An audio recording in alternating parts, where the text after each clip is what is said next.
സന്ധ്യ മയങ്ങിയാൽ കരിമ്പനക്കാട് എന്ന ഗ്രാമം ജീവനുള്ള ഒരു ശവമായി മാറും. ആളനക്കമില്ലാത്ത ഇടവഴികളും അടച്ചുപൂട്ടിയ വാതിലുകളും ജനൽപ്പാളികൾക്കിടയിലൂടെ പോലും ഒരു തിരി വെളിച്ചം പുറത്തു കാണിക്കാത്ത കുടിലുകളും ആ ഗ്രാമത്തെ ഭരിക്കുന്ന ഭയത്തിന് സാക്ഷ്യം പറഞ്ഞു. പകൽ മുഴുവൻ ചിലച്ചിരുന്ന പക്ഷികൾ കൂടണയും. പാടവരമ്പത്ത് ഓടിക്കളിച്ചിരുന്ന കുട്ടികൾ അമ്മമാരുടെ സാരിത്തുമ്പിൽ ഒളിക്കും. രാത്രിക്ക് കാവൽ നിൽക്കുന്നത് മനുഷ്യരല്ല, മറ്റാരോ ആണ് എന്നൊരു വിശ്വാസം ആ മണ്ണിന്റെ ഓരോ തരിയിലും ഉണ്ടായിരുന്നു. 12കാരനായ കണ്ടന്റെ ലോകം വിശപ്പും ഭയവും കൊണ്ട് നെയ്തതായിരുന്നു. അവന്റെ മെലിഞ്ഞ ശരീരത്തെക്കാൾ ഒട്ടിയതായിരുന്നു അവന്റെ സ്വപ്നങ്ങൾ. അച്ഛൻ കേളൻ പുലർച്ചെ പാടത്തേക്ക് ഇറങ്ങിയാൽ സന്ധ്യയോടെയാണ് എല്ലുന്തി മടങ്ങി വരിക. അമ്മ ചിരിത ജന്മിയുടെ കോവിലകത്തെ അടുക്കളയിൽ പുകയൂതി രാത്രിയിൽ കൊണ്ടുവരുന്ന എച്ചിലായിരുന്നു പലപ്പോഴും അവരുടെ അത്താഴം. ആ കുടിലിന്റെ ഓലമേഞ്ഞ മേൽക്കൂരയ്ക്ക് കീഴെ അവർ പങ്കുവെച്ചത് പട്ടിണി മാത്രമല്ല, രാത്രിയെക്കുറിച്ചുള്ള പേടിപ്പെടുത്തുന്ന കഥകൾ കൂടിയായിരുന്നു. ഇരുട്ടിൽ രൂപം മാറുന്ന, ശബ്ദമുണ്ടാക്കാതെ കാലന്റെ രൂപത്തിൽ വരുന്ന ഒടിയന്മാരുടെ കഥകൾ. അന്നൊരു കറുത്ത രാത്രിയായിരുന്നു. തോരാതെ പെയ്യുന്ന മഴ ഇരുട്ടിന് കൂടുതൽ കനം വെപ്പിച്ചു. ഓലക്കുടിലിന്റെ മേൽക്കൂരയിൽ മഴത്തുള്ളികൾ വീഴുന്ന ശബ്ദം പോലും ഒരു മരണത്തിന്റെ താളം പോലെ കണ്ടന് തോന്നി. മണ്ണെണ്ണ വിളക്കിന്റെ അരണ്ട വെളിച്ചത്തിൽ അമ്മയുടെയും അച്ഛന്റെയും മുഖത്തെ നിഴലുകൾ ഭയത്തിന്റെ രൂപങ്ങളായി ചുമരിൽ നൃത്തം ചെയ്തു. ഇന്നലെ രാത്രിയിലും ഇറങ്ങിയിട്ടുണ്ട്. വടക്കേ പറമ്പിലെ കറുമ്പൻ പശുവിനെ നേരം വെളുത്തപ്പോൾ കണ്ടത് എല്ലും തോലും മാത്രമാ. കേളൻ ശബ്ദം താഴ്ത്തി. ആ ശബ്ദത്തിലെ നിസ്സഹായത കണ്ടന്റെ നെഞ്ചിൽ ഒരു ഭാരമായി അമർന്നു. മിണ്ടാതെ കിടക്ക മനുഷ്യ, ഉള്ള സമാധാനം കൂടി കളയാതെ. ചിരിത അവനെ ശാസിച്ചെങ്കിലും അവരുടെ കണ്ണുകളിലെ ഭയം ആ വാക്കുകളെ തോൽപ്പിച്ചു. പുറത്ത് കാറ്റ് ആഞ്ഞു വീശി. കുടിലൊന്നാകെ കുലുങ്ങി. അപ്പോഴാണ് ആ ശബ്ദം കേട്ടത്. നിലത്തുകൂടി ഭാരമുള്ള എന്തോ ഒന്ന് വലിച്ചിഴയ്ക്കുന്ന ശബ്ദം. ചരൽക്കല്ലുകളിൽ ഉരസുന്ന, ചെളിയിൽ പുതയുന്ന ഒരു ശബ്ദം. അത് അടുത്തേക്ക് വരുംതോറും കണ്ടൻ ശ്വാസം അടക്കി പിടിച്ചു. ശബ്ദം അവരുടെ കുടിലിന്റെ തൊട്ടുപുറകിൽ വന്നു നിന്നു. പിന്നാലെ ഒരു ശ്വാസം മുട്ടിക്കുന്ന നിശബ്ദത. കാറ്റോ മഴയോ ഇല്ല, ചീവീടുകളുടെ കരച്ചിൽ പോലുമില്ല. ലോകം മുഴുവൻ ശ്വാസം അടക്കി പിടിച്ച് നിൽക്കുന്നത് പോലെ എന്തോ ഒന്ന് തങ്ങളുടെ കുടിലിന് പുറത്ത് കാത്തു നിൽക്കുന്നുണ്ടെന്ന് അവർ 3 പേരും അറിഞ്ഞു. അനങ്ങാതെ മരിച്ചതുപോലെ അവർ കിടന്നു. ആ നിശബ്ദതയെ ഭേദിച്ചുകൊണ്ട് ദൂരെ നിന്നൊരു അലർച്ച ഉയർന്നു. അതൊരു മനുഷ്യന്റെ നിലവിളിയല്ലായിരുന്നു. വേദനയും ഭയത്തിന്റെയും അറ്റത്ത് നിന്നുയർന്ന, കേൾക്കുന്നവരുടെ നെഞ്ചു പിളർക്കുന്ന ഒരു മൃഗീയമായ അലർച്ച. ആ ഒരൊറ്റ ശബ്ദത്തിൽ ഗ്രാമം മുഴുവൻ ഉണർന്നു. പക്ഷേ ഒരു വാതിലും തുറന്നില്ല. ഓരോ മനുഷ്യനും തങ്ങളുടെ വീടിന്റെ സുരക്ഷിതത്വത്തിൽ ഭയന്നു വിറച്ചു. ആ അലർച്ച പതിയെ നേർത്തു, പിന്നെ പൂർണ്ണമായും ഇല്ലാതായി. കരിമ്പനക്കാട് വീണ്ടും നിശബ്ദതയുടെ കരിമ്പടം പുതച്ചു. പിറ്റേന്ന് രാവിലെ കണ്ടൻ ഉണർന്നത് ആളുകളുടെ ബഹളം കേട്ടാണ്. അവൻ പുറത്തേക്ക് ഓടി. ഗ്രാമത്തിന്റെ അറ്റത്തുള്ള കരിമ്പനക്കൂട്ടത്തിനരികെ ഒരാൾക്കൂട്ടം രൂപപ്പെട്ടിരുന്നു. അവൻ അവരുടെ ഇടയിലൂടെ നുഴഞ്ഞു കയറി മുന്നിലെത്തി. അവിടെ കണ്ട കാഴ്ച അവന്റെ ഓർമ്മയിൽ എന്നേക്കുമായി തറഞ്ഞുപോയി. രാത്രി കേട്ട അലർച്ചയുടെ ഉടമ, തലേ ദിവസം കച്ചവടത്തിനായി ഗ്രാമത്തിലെത്തിയ അപരിചിതൻ. അയാളുടെ ശരീരം ഒരു മനുഷ്യന്റേതാണെന്ന് വിശ്വസിക്കാൻ പ്രയാസമായിരുന്നു. കൈകളും കാലുകളും എതിർദിശയിലേക്ക് ഒടിഞ്ഞു മടങ്ങിയിരുന്നു. നട്ടെല്ല് വളഞ്ഞ് ശരീരം ഒരു പന്തുപോലെ ചുരുണ്ടിരുന്നു. കഴുത്ത് അസ്വാഭാവികമായി തൂങ്ങിക്കിടന്നു. പക്ഷേ ഏറ്റവും ഭയാനകമായ കാര്യം അതായിരുന്നില്ല. അയാളുടെ ശരീരത്തിൽ ഒരിടത്തും ഒരു പോറൽ പോലുമില്ലായിരുന്നു. ഒരു തുള്ളി രക്തം പോലും ആ മണ്ണിൽ വീണിരുന്നില്ല. ഭയം കൊണ്ട് വികസിച്ച കണ്ണുകൾ മാത്രം ആകാശത്തേക്ക് തുറച്ചു നോക്കിയിരുന്നു. ഒടിയന്റെ പണിയാ. ആൾക്കൂട്ടത്തിൽ നിന്നൊരു വയസ്സൻ പിറുപിറുത്തു. കണക്കും കയ്യുമില്ലാതെ എല്ലൊടിക്കാൻ അവനെ കഴിയും. മറ്റുള്ളവർ തലയാട്ടി. അവരുടെ മുഖത്ത് ഭയത്തിനപ്പുറം ആ അദൃശ്യ ശക്തിയോടുള്ള ഒരുതരം ആരാധനയും നിഴലിച്ചു. കണ്ടൻ ആ ശരീരത്തിലേക്ക് തന്നെ നോക്കി നിന്നു. അവന്റെ മനസ്സിൽ ഭയമായിരുന്നില്ല, മറിച്ച് അടക്കാനാവാത്ത അത്ഭുതമായിരുന്നു. ഒരു തുള്ളി രക്തം സിന്ധാതെ, ഒരു പോറൽ പോലും ഏൽപ്പിക്കാതെ ഒരു മനുഷ്യനെ ഇങ്ങനെ ഇല്ലാതാക്കാൻ കഴിയുന്ന ശക്തി. പണത്തിനോ അധികാരത്തിനോ ചെയ്യാൻ കഴിയാത്ത ഒന്ന്. തന്റെ അച്ഛന്റെയും അമ്മയുടെയും നിസ്സഹായതയ്ക്കും താൻ അനുഭവിക്കുന്ന അപമാനത്തിനും മുകളിൽ നിൽക്കുന്ന ഒരു ശക്തി.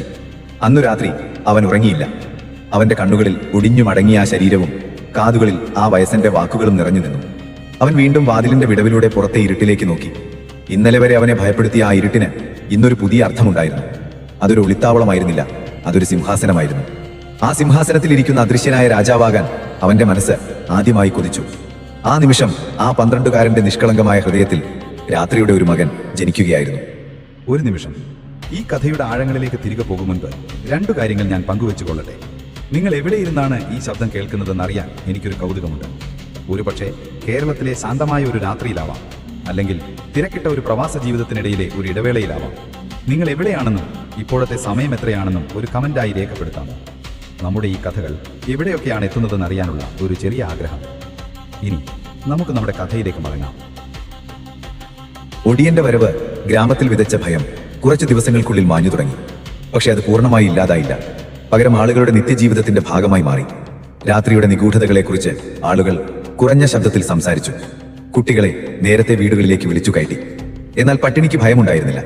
അത് പകലെന്നോ രാത്രിയെന്നോ വ്യത്യാസമില്ലാതെ ഓരോ കുടിലിലും കയറിയിറങ്ങി. കണ്ടന്റെ കുടുംബത്തെ സംബന്ധിച്ചിടത്തോളം ഒടിയനേക്കാൾ വലിയ ഭീകരൻ വിശപ്പായിരുന്നു. അവന്റെ അച്ഛൻ കേളൻ രാവിലെ മുതൽ വൈകുന്നേരം വരെ പാടത്ത് ചെളിയിൽ പുതഞ്ഞു നിന്നു. എന്നിട്ടും ജന്മിയിൽ നിന്ന് കൂലിയായി കിട്ടുന്ന കുറച്ച് നെല്ല് അവരുടെ വയറു നിറയ്ക്കാൻ തികഞ്ഞിരുന്നില്ല. ചിരുത കോവിലകത്ത് നിന്ന് കൊണ്ടുവരുന്ന എച്ചിൽ ഭക്ഷണമായിരുന്നു പലപ്പോഴും അവരുടെ അത്താഴം. കണ്ടൻ ആ ഭക്ഷണം കഴിക്കുമ്പോൾ തൊണ്ടയിൽ ഒരു ഭാരം വന്ന് നിറയുന്നത് പോലെ തോന്നി. ജന്മിയുടെയും കുടുംബത്തിന്റെയും ഔദാര്യത്തിൽ ജീവിക്കുന്ന ഒരു പുഴുവിനെ പോലെ അവൻ അവനെ തന്നെ വെറുത്തു. അന്നൊരു ദിവസം പാടത്ത് പണി കഴിഞ്ഞ് കേളൻ പതിവിലും വൈകിയാണ് വീട്ടിലേക്കെത്തിയത്. അദ്ദേഹത്തിന്റെ മുഖം വിളറിയിരുന്നു. കാലുകൾ നിലത്തുറയ്ക്കുന്നുണ്ടായിരുന്നില്ല. കനത്ത മഴയത്ത് നിർത്താതെ പണിയെടുത്തതിന്റെ ക്ഷീണം അദ്ദേഹത്തെ തളർത്തിയിരുന്നു. പിറ്റേന്നു രാവിലെ കേളൻ എഴുന്നേൽക്കാൻ കഴിഞ്ഞില്ല. ശരീരം തീ പോലെ പുകയുന്നുണ്ടായിരുന്നു. ചിരുത തന്റെ സാരിത്തുമ്പ് നനച്ച് അദ്ദേഹത്തിന് നെറ്റിയിലിട്ട് കൊടുത്തു. പക്ഷെ പനി കുറഞ്ഞില്ല. ഇന്ന് പണിക്ക് പോയിരുന്നെങ്കിൽ ജന്മി കോപിക്കും, കേളൻ ക്ഷീണിച്ച ശബ്ദത്തിൽ പറഞ്ഞു. ഈ ദേഹം വെച്ചോണ്ട് എങ്ങോട്ട് പോകാനാ? മനുഷ്യന്റെ ഒരു വിലയുമില്ലാത്ത ജന്മം. ചിരുതയുടെ കണ്ണുകൾ നിറഞ്ഞു. കണ്ടൻ ഒന്നും മിണ്ടാതെ വാതിൽക്കലിരുന്നു. അച്ഛന്റെ നിസ്സഹായാവസ്ഥയും അമ്മയുടെ കണ്ണുനീരും അവന്റെ ഹൃദയത്തെ മുറിപ്പെടുത്തി. വീട്ടിൽ കഴിക്കാൻ ഒന്നുമില്ലായിരുന്നു. ഉച്ചയായപ്പോൾ വിശപ്പ് സഹിക്കാൻ കഴിയാതെ കണ്ടൻ പുറത്തിറങ്ങി. ജന്മിയുടെ കോവിലകത്തേക്ക് പോകുന്ന അമ്മയെ അനുഗമിക്കാമെന്ന് കരുതിയവൻ അവിടെ ചെന്നാൽ ചിലപ്പോൾ എന്തെങ്കിലും കഴിക്കാൻ കിട്ടിയേക്കും. കോവിലകത്തിന്റെ വലിയ പടിപ്പുര കടന്ന് അവർ അകത്തേക്ക് നടന്നു. അകത്ത് മുറ്റത്ത് ജന്മി ഒരു ചാരുകസേരയിൽ കിടക്കുന്നുണ്ടായിരുന്നു. അദ്ദേഹത്തിന്റെ അരികിൽ കാര്യസ്ഥൻ രാമൻ നായർ എന്തോ കണക്കുകൾ പറയുന്നുണ്ട്. ചിരിത അടുക്കള ഭാഗത്തേക്ക് നടന്നു. കണ്ടൻ ഭയത്തോടെ അവിടെ തന്നെ നിന്നു. ആരാടാ അത്? കേളന്റെ മോനല്ലേ? ജന്മി അവനെ കണ്ടു. അദ്ദേഹത്തിന്റെ ശബ്ദത്തിൽ അധികാരത്തിന്റെ ധാർഷ്ട്യം നിറഞ്ഞിരുന്നു. കണ്ടൻ തലകുനിച്ചു. നിന്റെ തന്ത എവിടെ? അവനെ ഇന്ന് പാടത്ത് കണ്ടില്ലല്ലോ? ജന്മി ചോദിച്ചു. അച്ഛന് പനിയാ തമ്പുരാനെ, കണ്ടൻ വിറയലോടെ പറഞ്ഞു. പനിയോ? പണിയെടുക്കാൻ മടിച്ചിട്ട് ഓരോ അടവുകൾ. ഇന്നത്തെ കൂലി കുറച്ചേക്ക് രാമ, ജന്മി കാര്യസ്ഥനോട് പറഞ്ഞു. അപ്പോഴാണ് അടുക്കളയിൽ നിന്ന് ചിരിത ഓടി വന്നത്. അവരുടെ കയ്യിൽ ഒരു ചെറിയ കിണ്ണത്തിൽ കുറച്ച് കഞ്ഞി ഉണ്ടായിരുന്നു. തമ്പുരാനെ, മോന് വിശക്കുന്നു, കുറച്ച് കഞ്ഞി. അവർ വാചകം പൂർത്തിയാക്കുന്നതിന് മുൻപ് ജന്മിയുടെ മകൻ ഉണ്ണി അങ്ങോട്ടേക്ക് വന്നു. പട്ടുപോലുള്ള വസ്ത്രങ്ങൾ ധരിച്ച തടിച്ചു കൊഴുത്ത ശരീരം. അമ്മേ, എന്റെ പട്ടിക്കുട്ടിക്ക് കൊടുക്കാനുള്ള കഞ്ഞിയല്ലേ അത്? ഉണ്ണി ചോദിച്ചു. അവൻ കണ്ടനെ ഉച്ചത്തോടെ നോക്കി. ആ അതെ തമ്പുരാനെ. ചിരിതയുടെ ശബ്ദം ഇടറി. എന്നിട്ട് നീ എന്തിനാ ഇത് ഈ നാറികൾക്ക് കൊടുക്കാൻ പോകുന്നത്? ഉണ്ണി ആ കിണ്ണം തട്ടിപ്പറിച്ചു. ചൂടുള്ള കഞ്ഞി കണ്ടന്റെ കാലിലേക്ക് മറിഞ്ഞു. അവൻ വേദന കൊണ്ട് പുളഞ്ഞു. പക്ഷേ ശബ്ദമുണ്ടാക്കാൻ ഭയന്നു. ചിരിത ഓടിച്ചെന്ന് അവന്റെ കാൽ തടവി കൊടുത്തു. അവരുടെ കണ്ണിൽ നിന്ന് കണ്ണുനീർ ധാരയായി ഒഴുകുന്നുണ്ടായിരുന്നു. എന്റെ പട്ടിയുടെ എച്ചിരി തിന്നാനുള്ള യോഗ്യതയെ നിങ്ങൾക്കുള്ളൂ, ഉണ്ണി ചിരിച്ചുകൊണ്ട് പറഞ്ഞു. ജന്മി അതെല്ലാം കണ്ടുകൊണ്ട് നിശബ്ദനായിരുന്നു. അദ്ദേഹത്തിന്റെ മുഖത്ത് ഒരു പുച്ഛച്ചിരി ഉണ്ടായിരുന്നു. കണ്ടന്റെ കണ്ണുകളിൽ നിന്ന് തീ പാറുന്നത് പോലെ തോന്നി. വേദനയേക്കാൾ ഉപരി അപമാനമായിരുന്നു അവന്റെ ഉള്ളിൽ കത്തിയത്. അവൻ ഉണ്ണിയെ തുറിച്ചു നോക്കി. ആ നോട്ടത്തിൽ അടക്കാനാവാത്ത ദേഷ്യവും പകയും ഉണ്ടായിരുന്നു. എന്താടാ നോക്കി പേടിപ്പിക്കുന്നത്? ഉണ്ണി അവന്റെ അടുത്തേക്ക് വന്നു. തന്തയില്ലാത്തവൻ. ആ വാക്ക് കേട്ടതും കണ്ടന് സ്വയം നിയന്ത്രിക്കാനായില്ല. അവൻ നിലത്തു നിന്നൊരു കല്ലെടുത്ത് ഉണ്ണിയുടെ നേർക്കെറിഞ്ഞു. പക്ഷെ അത് ഉണ്ണിയുടെ ദേഹത്ത് കൊണ്ടില്ല. ഇവനിപ്പോ എന്നെ കൊല്ലാൻ നോക്കുന്നോ? ഉണ്ണി അലറി. കാര്യസ്ഥൻ രാമൻ നായർ ഓടി വന്ന് കണ്ടന്റെ കഴുത്തിൽ കുത്തിപ്പിടിച്ചു. അഹങ്കാരം കൂടിയോടാ നിലക്ക്. ചിരിത കരഞ്ഞുകൊണ്ട് അവരുടെ കാലിൽ വീണു.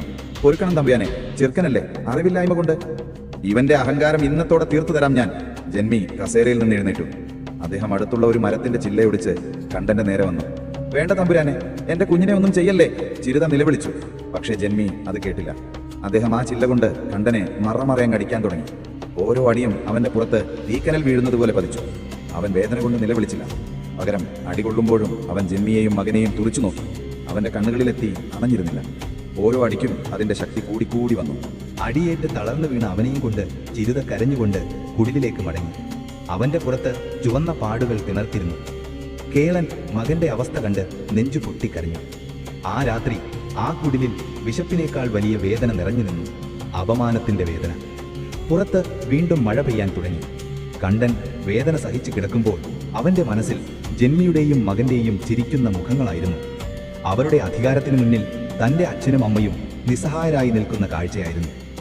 ആ നിമിഷം അവൻ ഒരു കാര്യം ഉറപ്പിച്ചു. ഈ ലോകത്ത് ദുർബലർക്ക് സ്ഥാനമില്ല. ശക്തിയുള്ളവനെ അതിജീവിക്കാനാവൂ. മറ്റുള്ളവരെ ഭയപ്പെടുത്തുന്ന ശക്തി, ഒടിയനെപ്പോലെ. അവന്റെ ഓർമ്മയിലേക്ക് ഒടിഞ്ഞു മടങ്ങിയ ആ വ്യാപാരിയുടെ ശരീരം കടന്നുവന്നു. ആ കാഴ്ച അവനിൽ ഇപ്പോൾ ഭയമല്ല, ഒരുതരം പ്രതീക്ഷയാണ് നൽകിയത്. ജന്മിയോ അദ്ദേഹത്തിന്റെ മകനോ ഒടിയനെ കണ്ടാൽ എന്തു ചെയ്യും? അവരും ഭയന്നു വിറക്കില്ലേ? അവരുടെ അധികാരമെല്ലാം ആ ഇരുണ്ട രൂപത്തിനു മുന്നിൽ ഒന്നുമല്ലാതായി തീരില്ലേ? വേദനിക്കുന്ന ശരീരവുമായി, വിശക്കുന്ന വയറുമായി, അപമാനിതനായ ഹൃദയവുമായി അവൻ കിടന്നു. അവന്റെ കണ്ണുകളിൽ നിന്നൊഴുകിയത് കണ്ണുനീരായിരുന്നില്ല, പകയുടെ കനലുകളായിരുന്നു. പട്ടിണിയുടെയും അടിച്ചമർത്തലിന്റെയും ആ കറുത്ത നാളുകൾ അവന്റെ ഉള്ളിലെ മനുഷ്യത്വത്തെ പതിയെ പതിയെ കാർന്നു തിന്നാൻ തുടങ്ങി. പകരം അവിടെ നിരാശയുടെയും പ്രതികാരത്തിന്റെയും വിത്തുകൾ മുളപൊട്ടുകയായിരുന്നു. ദിവസങ്ങൾ കടന്നുപോയി. കണ്ടന്റെ പുറത്തെ മുറിവുകൾ പതിയെ ഉണങ്ങിത്തുടങ്ങി. പക്ഷേ അവന്റെ മനസ്സിൽ ജന്മി കോറിയിട്ട മുറിവ് കൂടുതൽ ആഴത്തിൽ പഴുത്തു. പകൽ സമയങ്ങളിൽ അവൻ ഒന്നും മിണ്ടാതെ, ആരുമായും ഇടപഴകാതെ വീടിന്റെ ഏതെങ്കിലും ഒരു മൂലയിൽ ഒതുങ്ങിക്കൂടി. അവന്റെ കണ്ണുകളിൽ എപ്പോഴും ഒരുതരം ശൂന്യതയായിരുന്നു. പക്ഷേ ആ ശൂന്യതയ്ക്കുള്ളിൽ ഒരു അഗ്നിപർവ്വതം പുകയുന്നുണ്ടായിരുന്നു, പ്രതികാരത്തിന്റെ അഗ്നി. അച്ഛന്റെ പനി കുറഞ്ഞെങ്കിലും ക്ഷീണം മാറിയിരുന്നില്ല. പട്ടിണി അവരുടെ കുടിലിൽ ഒരു സ്ഥിരം അതിഥിയായി. ഒരു ഉച്ചയ്ക്ക് ചിരുത കോവിലകത്തേക്ക് പോയ നേരം കണ്ടൻ എന്തെങ്കിലും വിൽക്കാൻ കിട്ടുമോ എന്നറിയാൻ വീടിന്റെ ചെറിയ മച്ചിൻ പുറത്ത് കയറി. പൊടിയും മാറാലയും പിടിച്ച പഴയ സാധനങ്ങൾക്കിടയിൽ പരത്തുമ്പോഴാണ് അവന്റെ ശ്രദ്ധ ഒരു പഴയ മരപ്പെട്ടിയിലുടക്കിയത്. ചിതലരിച്ചു തുടങ്ങിയ ഇരുണ്ട നിറമുള്ള ഒരു ചെറിയ പെട്ടി. കൗതുകത്തോടെ അവൻ അതെടുത്ത് താഴെ കൊണ്ടുവന്നു. വൈകുന്നേരം ചിരുത തിരിച്ചെത്തിയപ്പോൾ അവൻ ആ പെട്ടിയെക്കുറിച്ച് ചോദിച്ചു. അത് നിന്റെ മുത്തശ്ശന്റെയാ? അവരൊരുതരം അകൽച്ചയോടെ പറഞ്ഞു. എന്റെ അച്ഛന്റെ. ആളൊരു മാതിരി മനുഷ്യനായിരുന്നു. നാട്ടുകാർക്ക് അദ്ദേഹത്തെ പേടിയും ബഹുമാനവുമായിരുന്നു. എന്തൊക്കെയോ മന്ത്രങ്ങളും വൈദ്യവുമൊക്കെ അറിയാമെന്ന് പറയും. മരിക്കുന്നതിന് മുൻപ് എന്നെ ഏൽപ്പിച്ചതാ ഇത്. എന്താ ഇതിനകത്തെന്ന് എനിക്കറിയില്ല. തുറന്നു നോക്കാൻ എനിക്കെന്തോ ഒരു പേടി പോലെ. മുത്തശ്ശനെക്കുറിച്ച് അവന് കാര്യമായ ഓർമ്മകളൊന്നുമില്ലായിരുന്നു. പക്ഷേ അമ്മയുടെ വാക്കുകളിലെ ഭയം അവന്റെ ഉള്ളിലെ കൗതുകത്തെ ആളിക്കത്തിച്ചു. എല്ലാവരും ഭയക്കുന്ന ഒരാൾ, ആ ചിന്ത അവനിൽ ഒരു പുതിയ തരം ആവേശം നിറച്ചു. അമ്മ കാണാതെ അവൻ ആ പെട്ടി തൻ്റെ ഒപ്പം വെച്ചു. രാത്രി എല്ലാവരും ഉറങ്ങിയ ശേഷം മണ്ണെണ്ണ വിളക്കിന്റെ അരണ്ട വെളിച്ചത്തിൽ അവൻ ആ പെട്ടി തുറന്നു. അകത്ത് പഴകി ദ്രവിച്ചൊരു പട്ടു തുണിയിൽ പൊതിഞ്ഞ നിലയിൽ കുറച്ച് താളിയോല കെട്ടുകൾ. അവൻ വിറയ്ക്കുന്ന കൈകളോടെ അതെടുത്തു. അതിൽ നിന്നൊരു പ്രത്യേക ഗന്ധം വമിക്കുന്നുണ്ടായിരുന്നു. കാലപ്പഴക്കത്തിന്റെയും പിന്നെ എന്തൊക്കെയോ ഉണങ്ങിയ പച്ചിലകളുടെയും. താളിയോലകളിൽ നിറയെ നേരത്തെ അക്ഷരങ്ങൾ കൊത്തിവെച്ചിരുന്നു. അവൻ അറിയുന്ന മലയാളം അക്ഷരങ്ങളായിരുന്നില്ല അത്. പഴയ ലിപിയായ കോലെഴുത്ത് പോലെ തോന്നി. ഗ്രാമത്തിലെ ഒരാശാൻ പണ്ട് അവൻ അക്ഷരം പഠിപ്പിച്ചത് അവൻ ഓർത്തു. ആ അറിവ് വച്ച് അവൻ ആ താളിയോലകളിലെ രഹസ്യം കണ്ടെത്താൻ ശ്രമിച്ചു. ആദ്യത്തെ കുറച്ച് ദിവസങ്ങൾ അവനൊന്നും മനസ്സിലായില്ല. പക്ഷേ അവൻ പിന്മാറിയില്ല. ജന്മിയുടെ മുഖം മനസ്സിൽ വരുമ്പോഴെല്ലാം അവന്റെ വാശി കൂടി. പകൽ മുഴുവൻ അവൻ ആ അക്ഷരങ്ങളെക്കുറിച്ച് ചിന്തിച്ചു. രാത്രിയുടെ നിശബ്ദതയിൽ വിളക്കിന്റെ വെളിച്ചത്തിൽ അവൻ ഓരോ അക്ഷരവും വാക്കും കൂട്ടി വായിക്കാൻ ശ്രമിച്ചു. പതുക്കെ പതുക്കെ ആ പുരാതന ലിപി അവന് വഴങ്ങി തുടങ്ങി. ചില വാക്കുകൾ, ചില വാചകങ്ങൾ അവൻ തിരിച്ചറിഞ്ഞു. അത് വായിച്ചു തുടങ്ങിയപ്പോൾ അവന്റെ ഹൃദയമിടിപ്പ് കൂടി. ഇത് സാധാരണ മന്ത്രങ്ങളോ വൈദ്യവിധികളോ ആയിരുന്നില്ല. അതിലും നിഗൂഢവും ഭയാനകവുമായ എന്തോ ഒന്നായിരുന്നു അത്. താളിയോലകളിൽ കുടിവിദ്യ എന്ന് വ്യക്തമായി എഴുതിയിരുന്നു.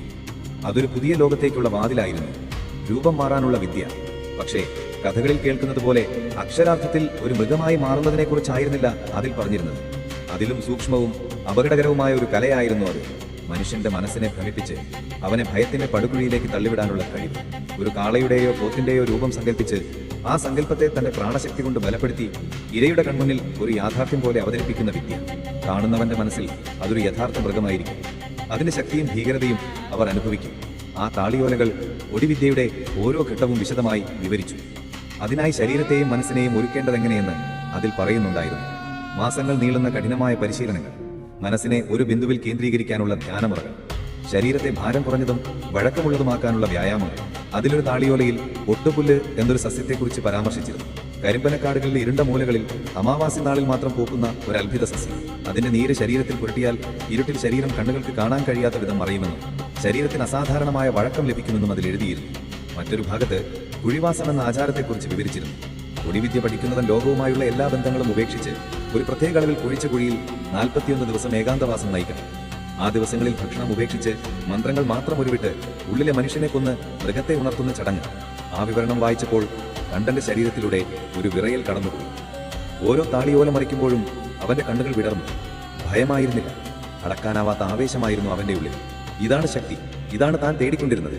ജന്മിയെയും മകനെയും ശിക്ഷിക്കാനുള്ള ആയുധം, അവരുടെ പണത്തിനും അധികാരത്തിനും മുകളിൽ നിൽക്കുന്ന ശക്തി. ഈ വിദ്യ പഠിച്ചാൽ പിന്നെ ആരും തന്നെയും കുടുംബത്തെയും അപമാനിക്കാൻ ധൈര്യപ്പെടില്ല. അവൻ ആ താളിയോലകൾ ആരും കാണാതെ ഒളിപ്പിച്ചു വെച്ചു. അവന്റെ പെരുമാറ്റത്തിൽ പ്രകടമായ മാറ്റങ്ങൾ വന്നു.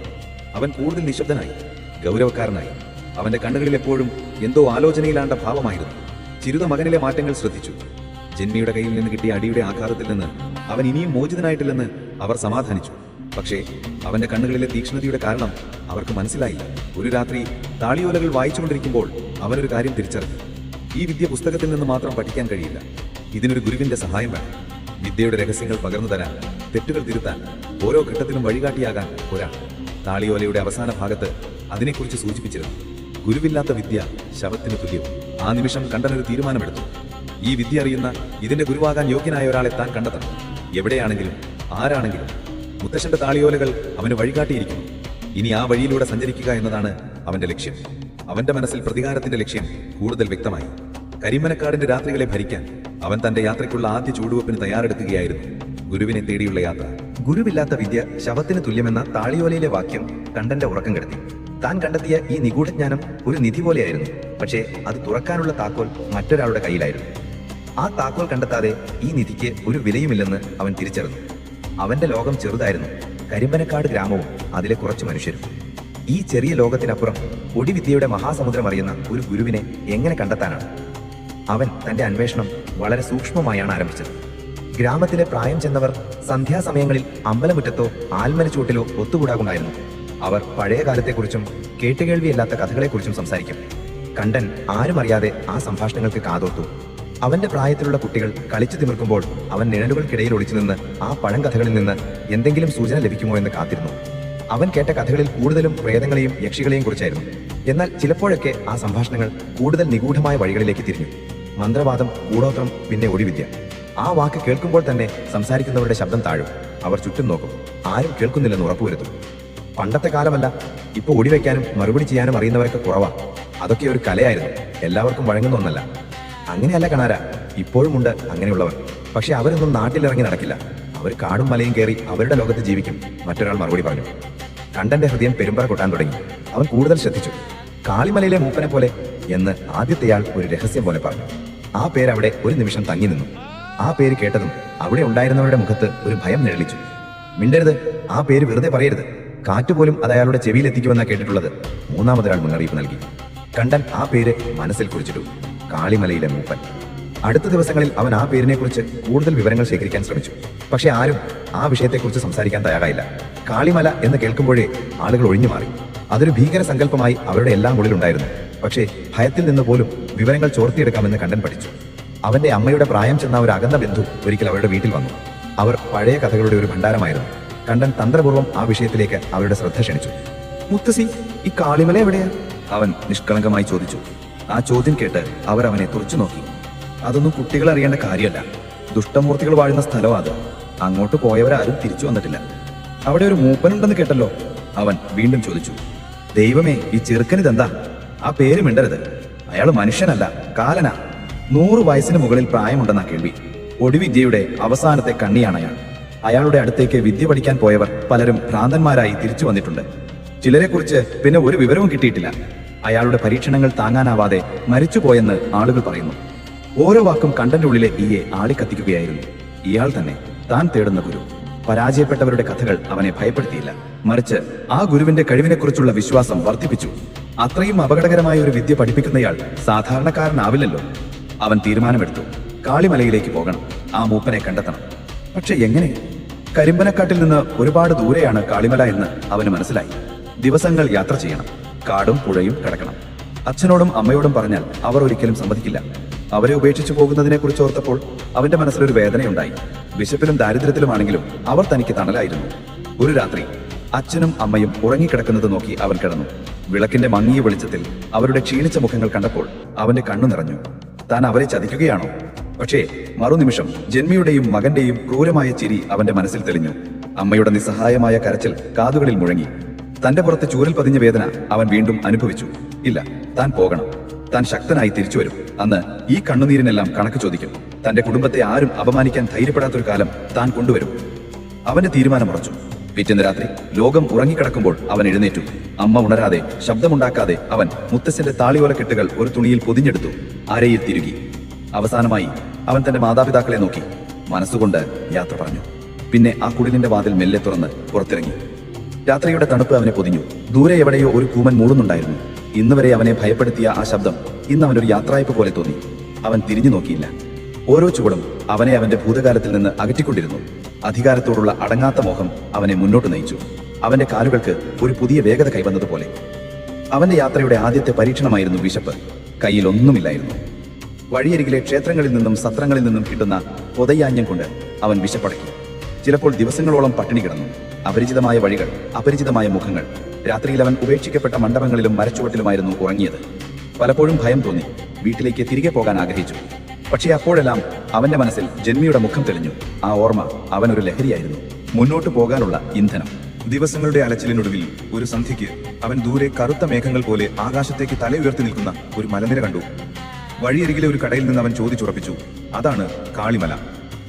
സൂര്യൻ അസ്തമിക്കാൻ തുടങ്ങിയിരുന്നു. മലയുടെ മുകളിൽ കോടമഞ്ഞ ഒരു പുതുപ്പ് പോലെ വന്നു മൂടുന്നു. അത് കണ്ടപ്പോൾ ഒരു നിമിഷം അവന്റെ കാലുകൾ നിശ്ചലമായി. ഭയപ്പെടുത്തുന്ന ഒരു സൗന്ദര്യമായിരുന്നു അതിന്. ഇത്രയും നാളത്തെ അലച്ചിൽ അവസാനിക്കാൻ പോകുന്നു. തന്റെ ലക്ഷ്യം കൺമുന്നിൽ. പക്ഷേ ഏറ്റവും വലിയ പരീക്ഷണം തുടങ്ങാൻ പോകുന്നതേ ഉള്ളൂ എന്ന് അവൻ അറിയാമായിരുന്നു. കാളിമലയിലെ മൂപ്പൻ അവനെ കാത്തിരിപ്പുണ്ടാവുമോ? അതോ ആ മലമുകളിൽ അവനെ കാത്തിരിക്കുന്നത് മരണമായിരിക്കുമോ? ആ ചോദ്യങ്ങൾക്ക് ഉത്തരം തേടി കണ്ടൻ ആ കറുത്ത മലയെ ലക്ഷ്യമാക്കി തന്റെ അവസാന ചുവടുകൾ വെച്ചു. കാളിമലക്കയറ്റം ഒരു യാത്രയായിരുന്നില്ല, അതൊരു പരീക്ഷണമായിരുന്നു. താഴെ കണ്ട പച്ചപ്പ് മുകളിലേക്ക് കയറുന്തോറും ഇരുണ്ടു. മരങ്ങൾ കൂടുതൽ തിങ്ങി നിറഞ്ഞു. പകൽ വെളിച്ചം പോലും കടന്നു വരാൻ മടിക്കുന്ന ഇടതൂർന്ന വനം. ചീവീടുകളുടെ ശബ്ദത്തിന് പകരം അജ്ഞാതമായ പക്ഷികളുടെയും മൃഗങ്ങളുടെയും കരച്ചിലുകൾ. വഴിയെന്ന് പറയാൻ ഒന്നുമില്ലായിരുന്നു. കൂർത്ത പാറകളിലും മരങ്ങളുടെ വേരുകളിലും ചവിട്ടി വള്ളിപ്പടാപ്പുകൾ വകഞ്ഞുമാറ്റി അവൻ മുകളിലേക്ക് കയറി. പലതവണ കാൽ വഴുതി വീണു. ശരീരത്തിൽ മുള്ളുകളും പാറകളും ഉരിഞ്ഞ് മുറിവുകളുണ്ടായി. വിശപ്പും ദാഹവും അവനെ തളർത്തി. ഓരോ ചുവടുവെപ്പിലും തിരികെ പോകാൻ അവന്റെ മനസ്സ് മന്ത്രിച്ചു. പക്ഷേ കാളിമലയുടെ മുകളിൽ എവിടെയോ തന്നെ കാത്തിരിക്കുന്ന ശക്തിയെക്കുറിച്ചുള്ള ഓർമ്മ അവനെ മുന്നോട്ട് നയിച്ചു. 2 ദിവസത്തെ കഠിനമായ യാത്രയ്ക്കൊടുവിൽ അവൻ മലയുടെ മുകളിൽ ഒരു തുറന്ന സ്ഥലത്തെത്തി. അവിടെ ഒരു ഭീമാകാരമായ ആൽമരത്തിന്റെ ചുവട്ടിൽ ഒരു ചെറിയ മൺകുടിൽ അവൻ കണ്ടു. അതിനു ചുറ്റും ഒരു വിചിത്രമായ നിശബ്ദത തളം കെട്ടി നിന്നിരുന്നു. കാറ്റിന് പോലും അവിടെ പ്രവേശനമില്ലെന്ന് തോന്നി. ഇതായിരിക്കണം അത്.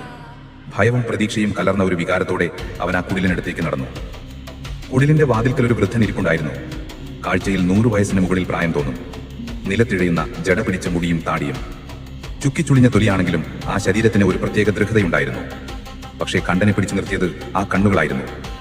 ആഴവും തീക്ഷ്ണതയുമുള്ള കണ്ണുകൾ. വർഷങ്ങളുടെ അനുഭവവും നിഗൂഢ ജ്ഞാനവും നിറഞ്ഞ നോട്ടത്തിൽ അവൻ തന്റെ മുന്നിൽ വന്ന് നിന്നിട്ടും ആ വൃദ്ധൻ തലയുയർത്തി നോക്കിയില്ല. ഏതോ ധ്യാനത്തിൽ എന്ന പോലെ അയാൾ കണ്ണടച്ചിരുന്നു. കണ്ടൻ എന്ത് ചെയ്യണമെന്നറിയാതെ നിന്നു.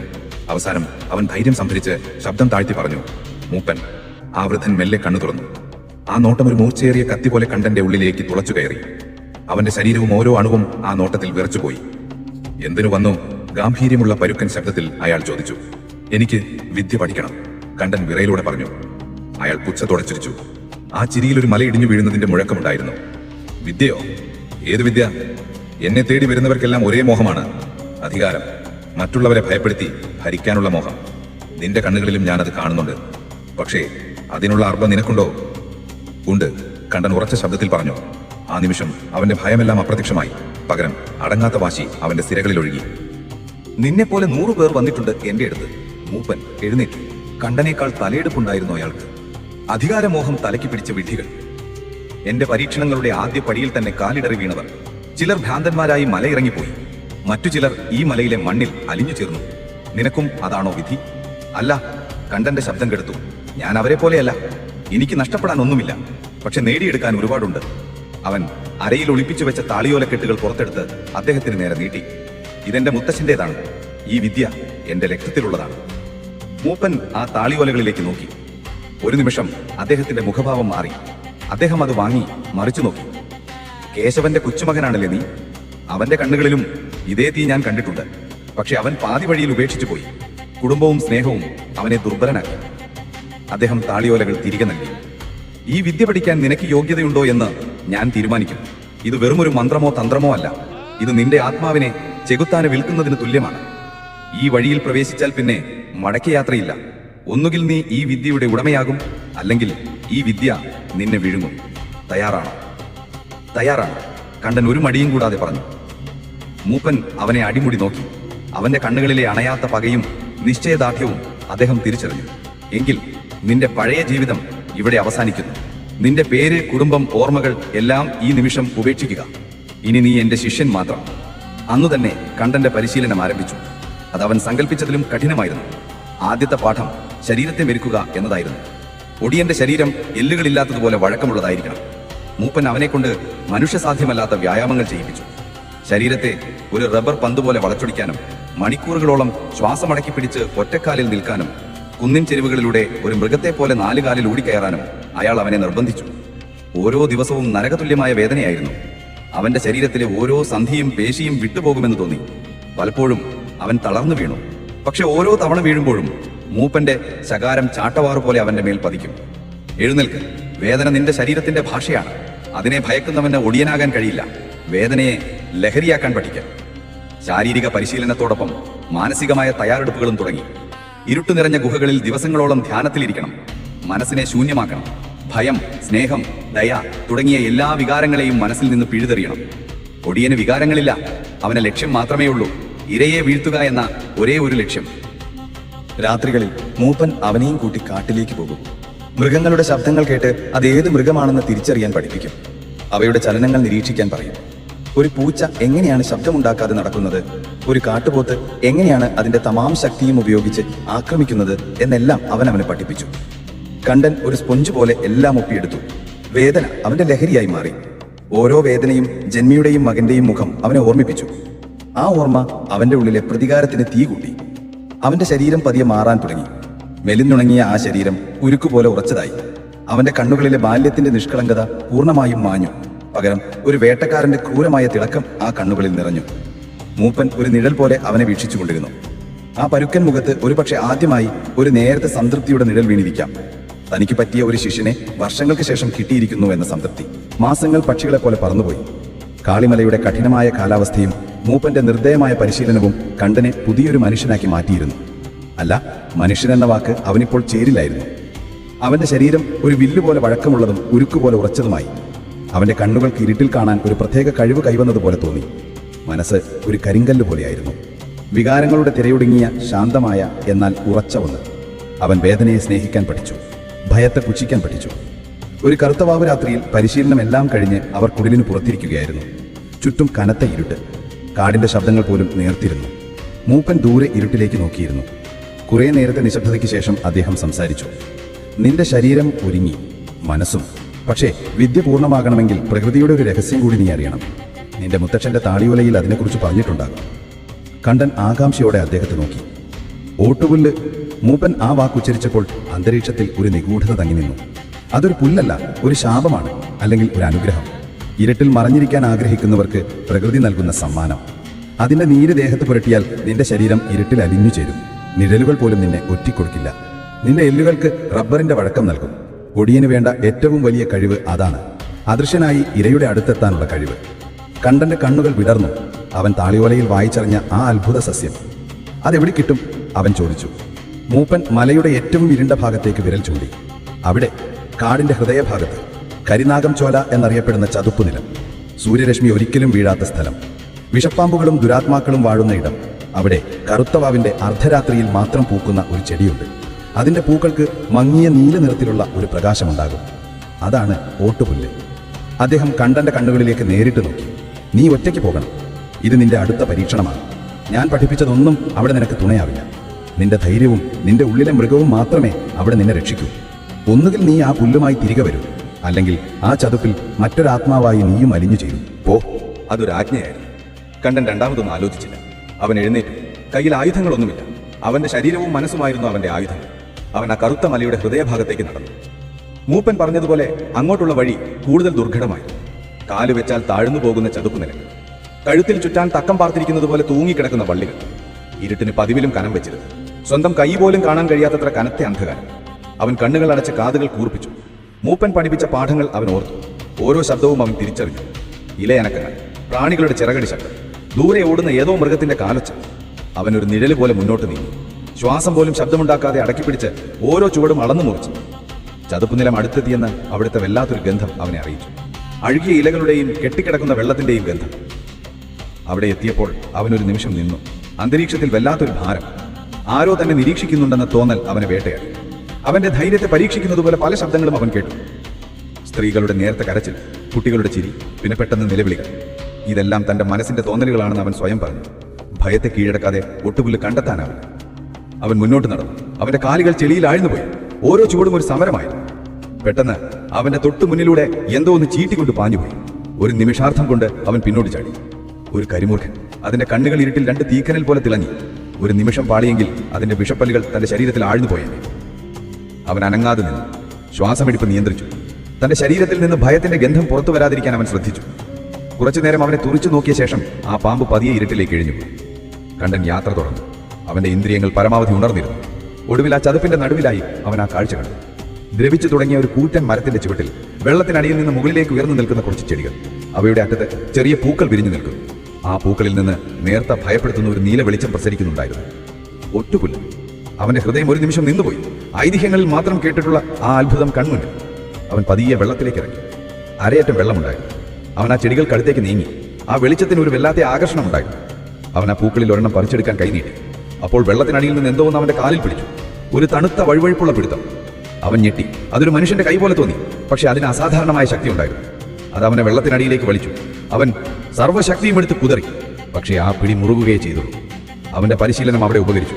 അവൻ ശരീരം ഒരു വില്ലുപോലെ വളച്ച് വെള്ളത്തിനടിയിലേക്ക് ഉളിതിട്ടു. ആ പിടിയിൽ നിന്ന് രക്ഷപ്പെടാൻ ശ്രമിക്കുന്നതിന് പകരം അവൻ ആ പിടിയുടെ ഉറവിടം തേടി. വെള്ളത്തിനടിയിലെ ഇരുട്ടിൽ അവൻ കണ്ടത് അഴുകിത്തുടങ്ങിയ ഒരു മനുഷ്യരൂപത്തെയാണ്. ആ ചതുപ്പിൽ അവസാനിച്ച ഏതോ ഒരു ആത്മാവ്. അവന്റെ ഉള്ളിലെ മൃഗം ഉണർന്നു. അവൻ സർവ്വശക്തിയും എടുത്ത് ആ രൂപത്തെ തവിട്ടി മാറ്റി. പിടി അയഞ്ഞതും അവൻ മുകളിലേക്ക് കുതിച്ചു. ശ്വാസമെടുത്ത് അവൻ ഒരു നിമിഷം പോലും പാഴാക്കിയില്ല. ആ ഒട്ടുപുള്ളിന്റെ ഒരു കൂട്ടം തന്നെ അവൻ പറിച്ചെടുത്തു. എന്നിട്ട് തിരിഞ്ഞു നോക്കാതെ അവൻ കരയിലേക്ക് ഓടിക്കയറി. കരയിലെത്തിയ ശേഷമാണ് അവൻ തിരിഞ്ഞു നോക്കിയത്. വെള്ളത്തിൽ ഒന്നും കാണാനില്ലായിരുന്നു. പക്ഷേ ആ നീല വെളിച്ചമുള്ള പൂക്കൾ അപ്രത്യക്ഷമായിരുന്നു. കയ്യിലുള്ള ഓട്ടുപുല്ലിന്റെ തണ്ടുകളിൽ നിന്ന് ആ നീല പ്രകാശം മങ്ങാതെ വരുന്നുണ്ടായിരുന്നു. അതിൽ നിന്ന് ഒരു പ്രത്യേകതരം ഊർജം തന്റെ ശരീരത്തിലേക്ക് പ്രവഹിക്കുന്നത് അവൻ അറിഞ്ഞു. അവൻ തിരികെ കുടിലിലേക്ക് യാത്രയായി. ഇപ്പോൾ അവന് ഭയമുണ്ടായിരുന്നില്ല. കാടിന്റെ ഇരുണ്ട ശക്തിയുടെ ഒരു അംശം ഇപ്പോഴവന്റെ കയ്യിലായിരുന്നു. പുലർച്ചെ കുടിലിലെത്തുമ്പോൾ മൂപ്പൻ അവനെയും കാത്തു പുറത്തിരിപ്പുണ്ടായിരുന്നു. കണ്ടന്റെ കയ്യിലെ തിളങ്ങുന്ന പുല്ലിലേക്ക് നോക്കി അദ്ദേഹം ഒന്നും പറഞ്ഞില്ല. പക്ഷെ ആ കണ്ണുകളിൽ ഒരു അംഗീകാരത്തിന്റെ തിളക്കമുണ്ടായിരുന്നു. കണ്ടൻ ഒടിവിദ്യയുടെ അടുത്ത പടി ചവിട്ടി കയറിയിരിക്കുന്നു. ഓട്ടുപുല്ല് കൊണ്ടുവന്നതിന്റെ ആവേശം കണ്ടനിൽ അധികനേരം നീണ്ടുനിന്നില്ല. മൂപ്പൻ അവനെ അടുത്ത പരീക്ഷണത്തിനായി തയ്യാറാക്കുകയായിരുന്നു. അത് ശാരീരികമായ ഒന്നായിരുന്നില്ല, മറിച്ച് ആത്മീയമായ ഒരു മരണവും പുനർജന്മവുമായിരുന്നു. നീ കാടിന്റെ രഹസ്യം കണ്ടെത്തി, മൂപ്പൻ പറഞ്ഞു. അദ്ദേഹത്തിന്റെ ശബ്ദം മുൻപത്തേക്കാൾ ഗൗരവമേറിയതായിരുന്നു. ഇനി നീ നിന്റെ ഉള്ളിലെ അവസാനത്തെ മനുഷ്യനെയും കൊല്ലണം. നിന്റെ ഓർമ്മകൾ, നിന്റെ സ്നേഹം, നിന്റെ ദുഃഖം, നിന്റെ പേര് പോലും, അവയെല്ലാം നിന്നെ ദുർബലനാക്കുന്ന ചങ്ങലകളാണ്. ആ ചങ്ങലകൾ പൊട്ടിച്ചെറിയാതെ നിന്നെ കൊടിയനാകാൻ കഴിയില്ല. അദ്ദേഹം അവനെയും കൂട്ടി കുടിലിൽ നിന്ന് കുറച്ചുകൂടി ഉള്ളിലേക്ക്, കാടിന്റെ കൂടുതൽ നിശബ്ദമായ ഒരു ഭാഗത്തേക്ക് നടന്നു. അവിടെ വലിയ ഒരു പാറയുടെ മറവിൽ ഒരാൾക്ക് കഷ്ടിച്ചു നിൽക്കാൻ മാത്രം ആഴത്തിലും അനങ്ങാൻ കഴിയാത്തത്ര വീതി കുറഞ്ഞതുമായ ഒരു കുഴി അദ്ദേഹം തയ്യാറാക്കിയിരുന്നു. അതിന്റെ മുകളിൽ വയ്ക്കാൻ പാകത്തിനൊരു കൽപ്പലകയും അടുത്തായി വെച്ചിരുന്നു. അതൊരു കുഴിയായിരുന്നില്ല, ജീവനോടെ അടക്കം ചെയ്യാനുള്ള ഒരു ശവപ്പെട്ടിയായിരുന്നു. ഇതാണ് നിന്റെ ഗർഭപാത്രം. ഇതിൽ നീ 41 ദിവസം കഴിയും. ഭക്ഷണമില്ല, വെള്ളമില്ല, വെളിച്ചമില്ല, ഇരുട്ടും നീയും മാത്രം. നിന്റെ പഴയ ഞാൻ മരിച്ച് പുതിയ ഞാൻ ജനിക്കുന്ന സ്ഥലം. ഇതിനെയാണ് കുഴിവാസമെന്ന് പറയുന്നത്. കണ്ടന്റെ ഉള്ളിലൊരു നടുക്കമുണ്ടായി. 41 ദിവസം ഇങ്ങനെ ജീവനോടെ കുഴിച്ചു മൂടപ്പെടുക എന്നത് അവന് സങ്കല്പിക്കാൻ പോലും കഴിഞ്ഞില്ല. പക്ഷെ അവന്റെ മുഖത്ത് ഭയത്തിന്റെ ഒരു കണിക പോലും കാണിച്ചില്ല. അവൻ തലകുനിച്ച് സമ്മതം മൂളി. മൂപ്പൻ കയ്യിലുണ്ടായിരുന്ന ഓട്ടുപുല്ലെടുത്തു. ഒരു കല്ലിലിട്ട് അത് ഇടിച്ച് പിഴിഞ്ഞ് നീരെടുത്തു. ആ നീല നിറമുള്ള ദ്രാവകം അദ്ദേഹം കണ്ടന്റെ ശരീരം മുഴുവൻ തേച്ച് പിടിപ്പിച്ചു. ആ നീരിന് വല്ലാത്തൊരു തണുപ്പായിരുന്നു. അത് തൊലിയിലൂടെ അരിച്ചു കയറി അവന്റെ എല്ലിനിൽ വരെ എത്തുന്നത് പോലെ തോന്നി. ഈ പുല്ലിന്റെ ശക്തി നിന്റെ ശരീരത്തിൽ അലിയണം. നിന്റെ ഓരോ അണുവും ഇരുട്ടിന്റെ ഭാഗമാകണം. മൂപ്പൻ മന്ത്രിച്ചു. ഇനി ഇറങ്ങുക. കണ്ടൻ രണ്ടാമതൊന്നും ആലോചിച്ചില്ല. അവൻ ആ ഇടുങ്ങിയ കുഴിയിലേക്ക് ഇറങ്ങി നിന്നു. തലയ്ക്ക് മുകളിൽ ആകാശം ഒരു ചെറിയ വട്ടത്തിൽ കാണാമായിരുന്നു. അവൻ മൂപ്പനെ നോക്കി. അദ്ദേഹത്തിന്റെ മുഖത്ത് ഒരു ഭാവവ്യത്യാസവുമില്ലായിരുന്നു. നിന്റെ മനസ്സ് നിന്നെ ചതിക്കാൻ ശ്രമിക്കും. അത് നിന്റെ അമ്മയുടെ മുഖം കാണിച്ചു തരും. നിന്നെ അപമാനിച്ചവരുടെ മുഖം കാണിച്ചു തരും. ആ ഓർമ്മകളിൽ നീ വീണുപോയാൽ ഈ കുഴി നിന്റെ ശവമാടമാകും. ആ ഓർമ്മകളെ ഭക്ഷിച്ചു വളരാൻ പഠിക്കുക. നിന്റെ വിശപ്പിനുള്ള ഭക്ഷണം അതാണ്. നിന്റെ ഉള്ളിലെ മൃഗത്തെ ഉണർത്തുക. അത് പുറത്തു വരുമ്പോൾ ഞാൻ നിന്നെ വിളിക്കാം. അടുത്ത നിമിഷം ആ കൽപ്പലക കുഴിയുടെ മുകളിലേക്ക് നീക്കിവെച്ചു. ലോകവുമായുള്ള അവന്റെ അവസാനത്തെ ബന്ധവും അവസാനിച്ചു. പൂർണ്ണമായ അന്ധകാരം. അനങ്ങാൻ കഴിയാത്ത വിധം ശരീരം കുടുങ്ങിയിരുന്നു. മണ്ണിന്റെയും പച്ചിലുകളുടെയും ഗന്ധം അവന്റെ ശ്വാസത്തിൽ നിറഞ്ഞു. ആദ്യത്തെ കുറച്ച് മണിക്കൂറുകൾ അവൻ മനസ്സിനെ നിയന്ത്രിക്കാൻ ശ്രമിച്ചു. മൂപ്പൻ പഠിപ്പിച്ച ധ്യാനമുറകൾ അവൻ പരിശീലിച്ചു. പക്ഷെ സമയം പോകുന്തോറും യാഥാർത്ഥ്യം അവനെ വേട്ടയാടാൻ തുടങ്ങി. വിശപ്പും ദാഹവും അവന്റെ വയറ്റിൽ തീ കോരിയിട്ടു. ശരീരത്തിൽ ചെറിയ പ്രാണികൾ അരിക്കുന്നത് പോലെ തോന്നി. കാലുകൾ മരവിച്ചു തുടങ്ങി. ദിവസങ്ങൾ രാത്രികളായി, രാത്രികൾ പകലുകളായി മാറി. സമയത്തെക്കുറിച്ചുള്ള ബോധം അവന് നഷ്ടപ്പെട്ടു. അവന്റെ ഭോഗം ആ കുഴിയുടെ ഇടുങ്ങിയ അതിരുകൾക്കുള്ളിൽ ഒതുങ്ങി. അവൻ പ്രതീക്ഷിച്ചതുപോലെ അവന്റെ മനസ്സ് അവനോട് സംസാരിക്കാൻ തുടങ്ങി. ആദ്യം വന്നത് അമ്മയുടെ മുഖമായിരുന്നു. തന്നെ കാണാതെ അവർ കരയുന്ന ചിത്രം അവന്റെ മനസ്സിൽ തെളിഞ്ഞു. മോനെ കണ്ടോ എന്ന അവരുടെ വിളി കേട്ട് അവൻ ഞെട്ടി. അതൊരു തോന്നലായിരുന്നില്ല, ശരിക്കും കേട്ടതുപോലെയാ. അവൻ അറിയാതെ അമ്മയെന്ന് വിളിച്ചുപോയി. പക്ഷെ ആ വിളി ആ കുഴിയുടെ ഭിത്തികളിൽ തട്ടി പ്രതിധ്വനിക്കുകയേ ചെയ്തു. സ്നേഹമെന്ന വികാരം ഒരു വേദനയായി അവന്റെ നെഞ്ചിൽ കുത്തി. പിന്നെ വന്നത് ജന്മയുടെയും മകന്റെയും മുഖങ്ങളായിരുന്നു. അവർ അവനെ നോക്കി പരിഹസിച്ചു ചിരിക്കുന്നു. എന്റെ പട്ടിയുടെ എച്ചിൽ തിന്നാനുള്ള യോഗ്യതയെ നിങ്ങൾക്കുള്ളൂ. ആ വാക്കുകൾ അവന്റെ ചെവിയിൽ വീണ്ടും വീണ്ടും മുഴങ്ങി. അവന്റെ ശരീരത്തിൽ ചൂരൽ വീഴുന്ന വേദന അവൻ വീണ്ടും അറിഞ്ഞു. ദേഷ്യം കൊണ്ട് അവന്റെ ശരീരം വിറച്ചു. അവന്റെ മനസ്സ് ഒരു ഭ്രാന്തനെ പോലെ ഭൂതകാലത്തിലൂടെ ഓടി. ഓരോ ഓർമ്മയും ഒരു മുള്ളുപോലെ അവനെ വേദനിപ്പിച്ചു. അവൻ നിലവിളിക്കാൻ ആഗ്രഹിച്ചു, ഈ കുഴി പൊളിച്ചു പുറത്തേക്ക് ഓടാൻ ആഗ്രഹിച്ചു. പക്ഷെ അവൻ അറിയാമായിരുന്നു ഇതാണ് പരീക്ഷണമെന്ന്. മൂപ്പന്റെ വാക്കുകൾ അവൻ ഓർത്തു. ആ ഓർമ്മകളെ ഭക്ഷിച്ച് വളരാൻ പഠിക്കുക. അവനൊരു പുതിയ തന്ത്രം കണ്ടെത്തി. അമ്മയുടെ ഓർമ്മ വരുമ്പോൾ ആ സ്നേഹത്തെ അവൻ വെറുപ്പായി മാറ്റി. എന്നെ ദുർബലനാക്കുന്ന സ്നേഹം, എന്നെ പിറകോട്ട് വലിക്കുന്ന സ്നേഹം, എനിക്കിത് വേണ്ട, അവൻ മനസ്സിൽ പറഞ്ഞു. ഓരോ തവണ അമ്മയുടെ മുഖം തെളിയുമ്പോഴും അവൻ ജന്മിയുടെ മുഖം പകരം വെച്ചു. ജന്മിയുടെ ക്രൂരതയെക്കുറിച്ച് ഓർത്തു. ആ ഓർമ്മ അമ്മയുടെ സ്നേഹത്തേക്കാൾ വലുതായി. പതിയെ പതിയെ അമ്മയുടെ മുഖം അവന്റെ ഓർമ്മയിൽ നിന്ന് മാഞ്ഞു തുടങ്ങി. ജന്മിയുടെ ഓർമ്മകൾ വന്നപ്പോൾ ആ അപമാനത്തിന്റെ വേദനയെ അവൻ ഊർജ്ജമാക്കി മാറ്റി. ഓരോ തവണ ആ പരിഹാസച്ചിരി മനസ്സിൽ കാണുമ്പോഴും അവന്റെ ഉള്ളിലെ പ്രതികാരത്തിന്റെ തീ ആളിപ്പടർന്നു. ആ തീ അവന്റെ വിശപ്പിനെയും ദാഹത്തെയും ഇല്ലാതാക്കി. അവന്റെ ശരീരത്തിന്റെ വേദനയെ മരവിപ്പിച്ചു. ഓർമ്മകൾ അവനെ വേദനിപ്പിക്കുന്നതിന് പകരം അവനൊരു ലഹരിയായി മാറി. അവന്റെ ഉള്ളിൽ എന്തോ ഒന്ന് മാറുകയായിരുന്നു. മനുഷ്യന്റെ വികാരങ്ങൾ ഒന്നൊന്നായി കൊഴിഞ്ഞു പോകുന്നത് അവൻ അറിഞ്ഞു. സ്നേഹം, ദയ, സഹതാപം എല്ലാം അർത്ഥമില്ലാത്ത വാക്കുകളായി മാറി. പകരം തണുത്ത കഠിനമായ മറ്റെന്തോ ഒന്ന് ആ സ്ഥാനം കൈയടക്കി. അതൊരു വികാരമായിരുന്നില്ല, അതൊരു സഹജവാസനയായിരുന്നു.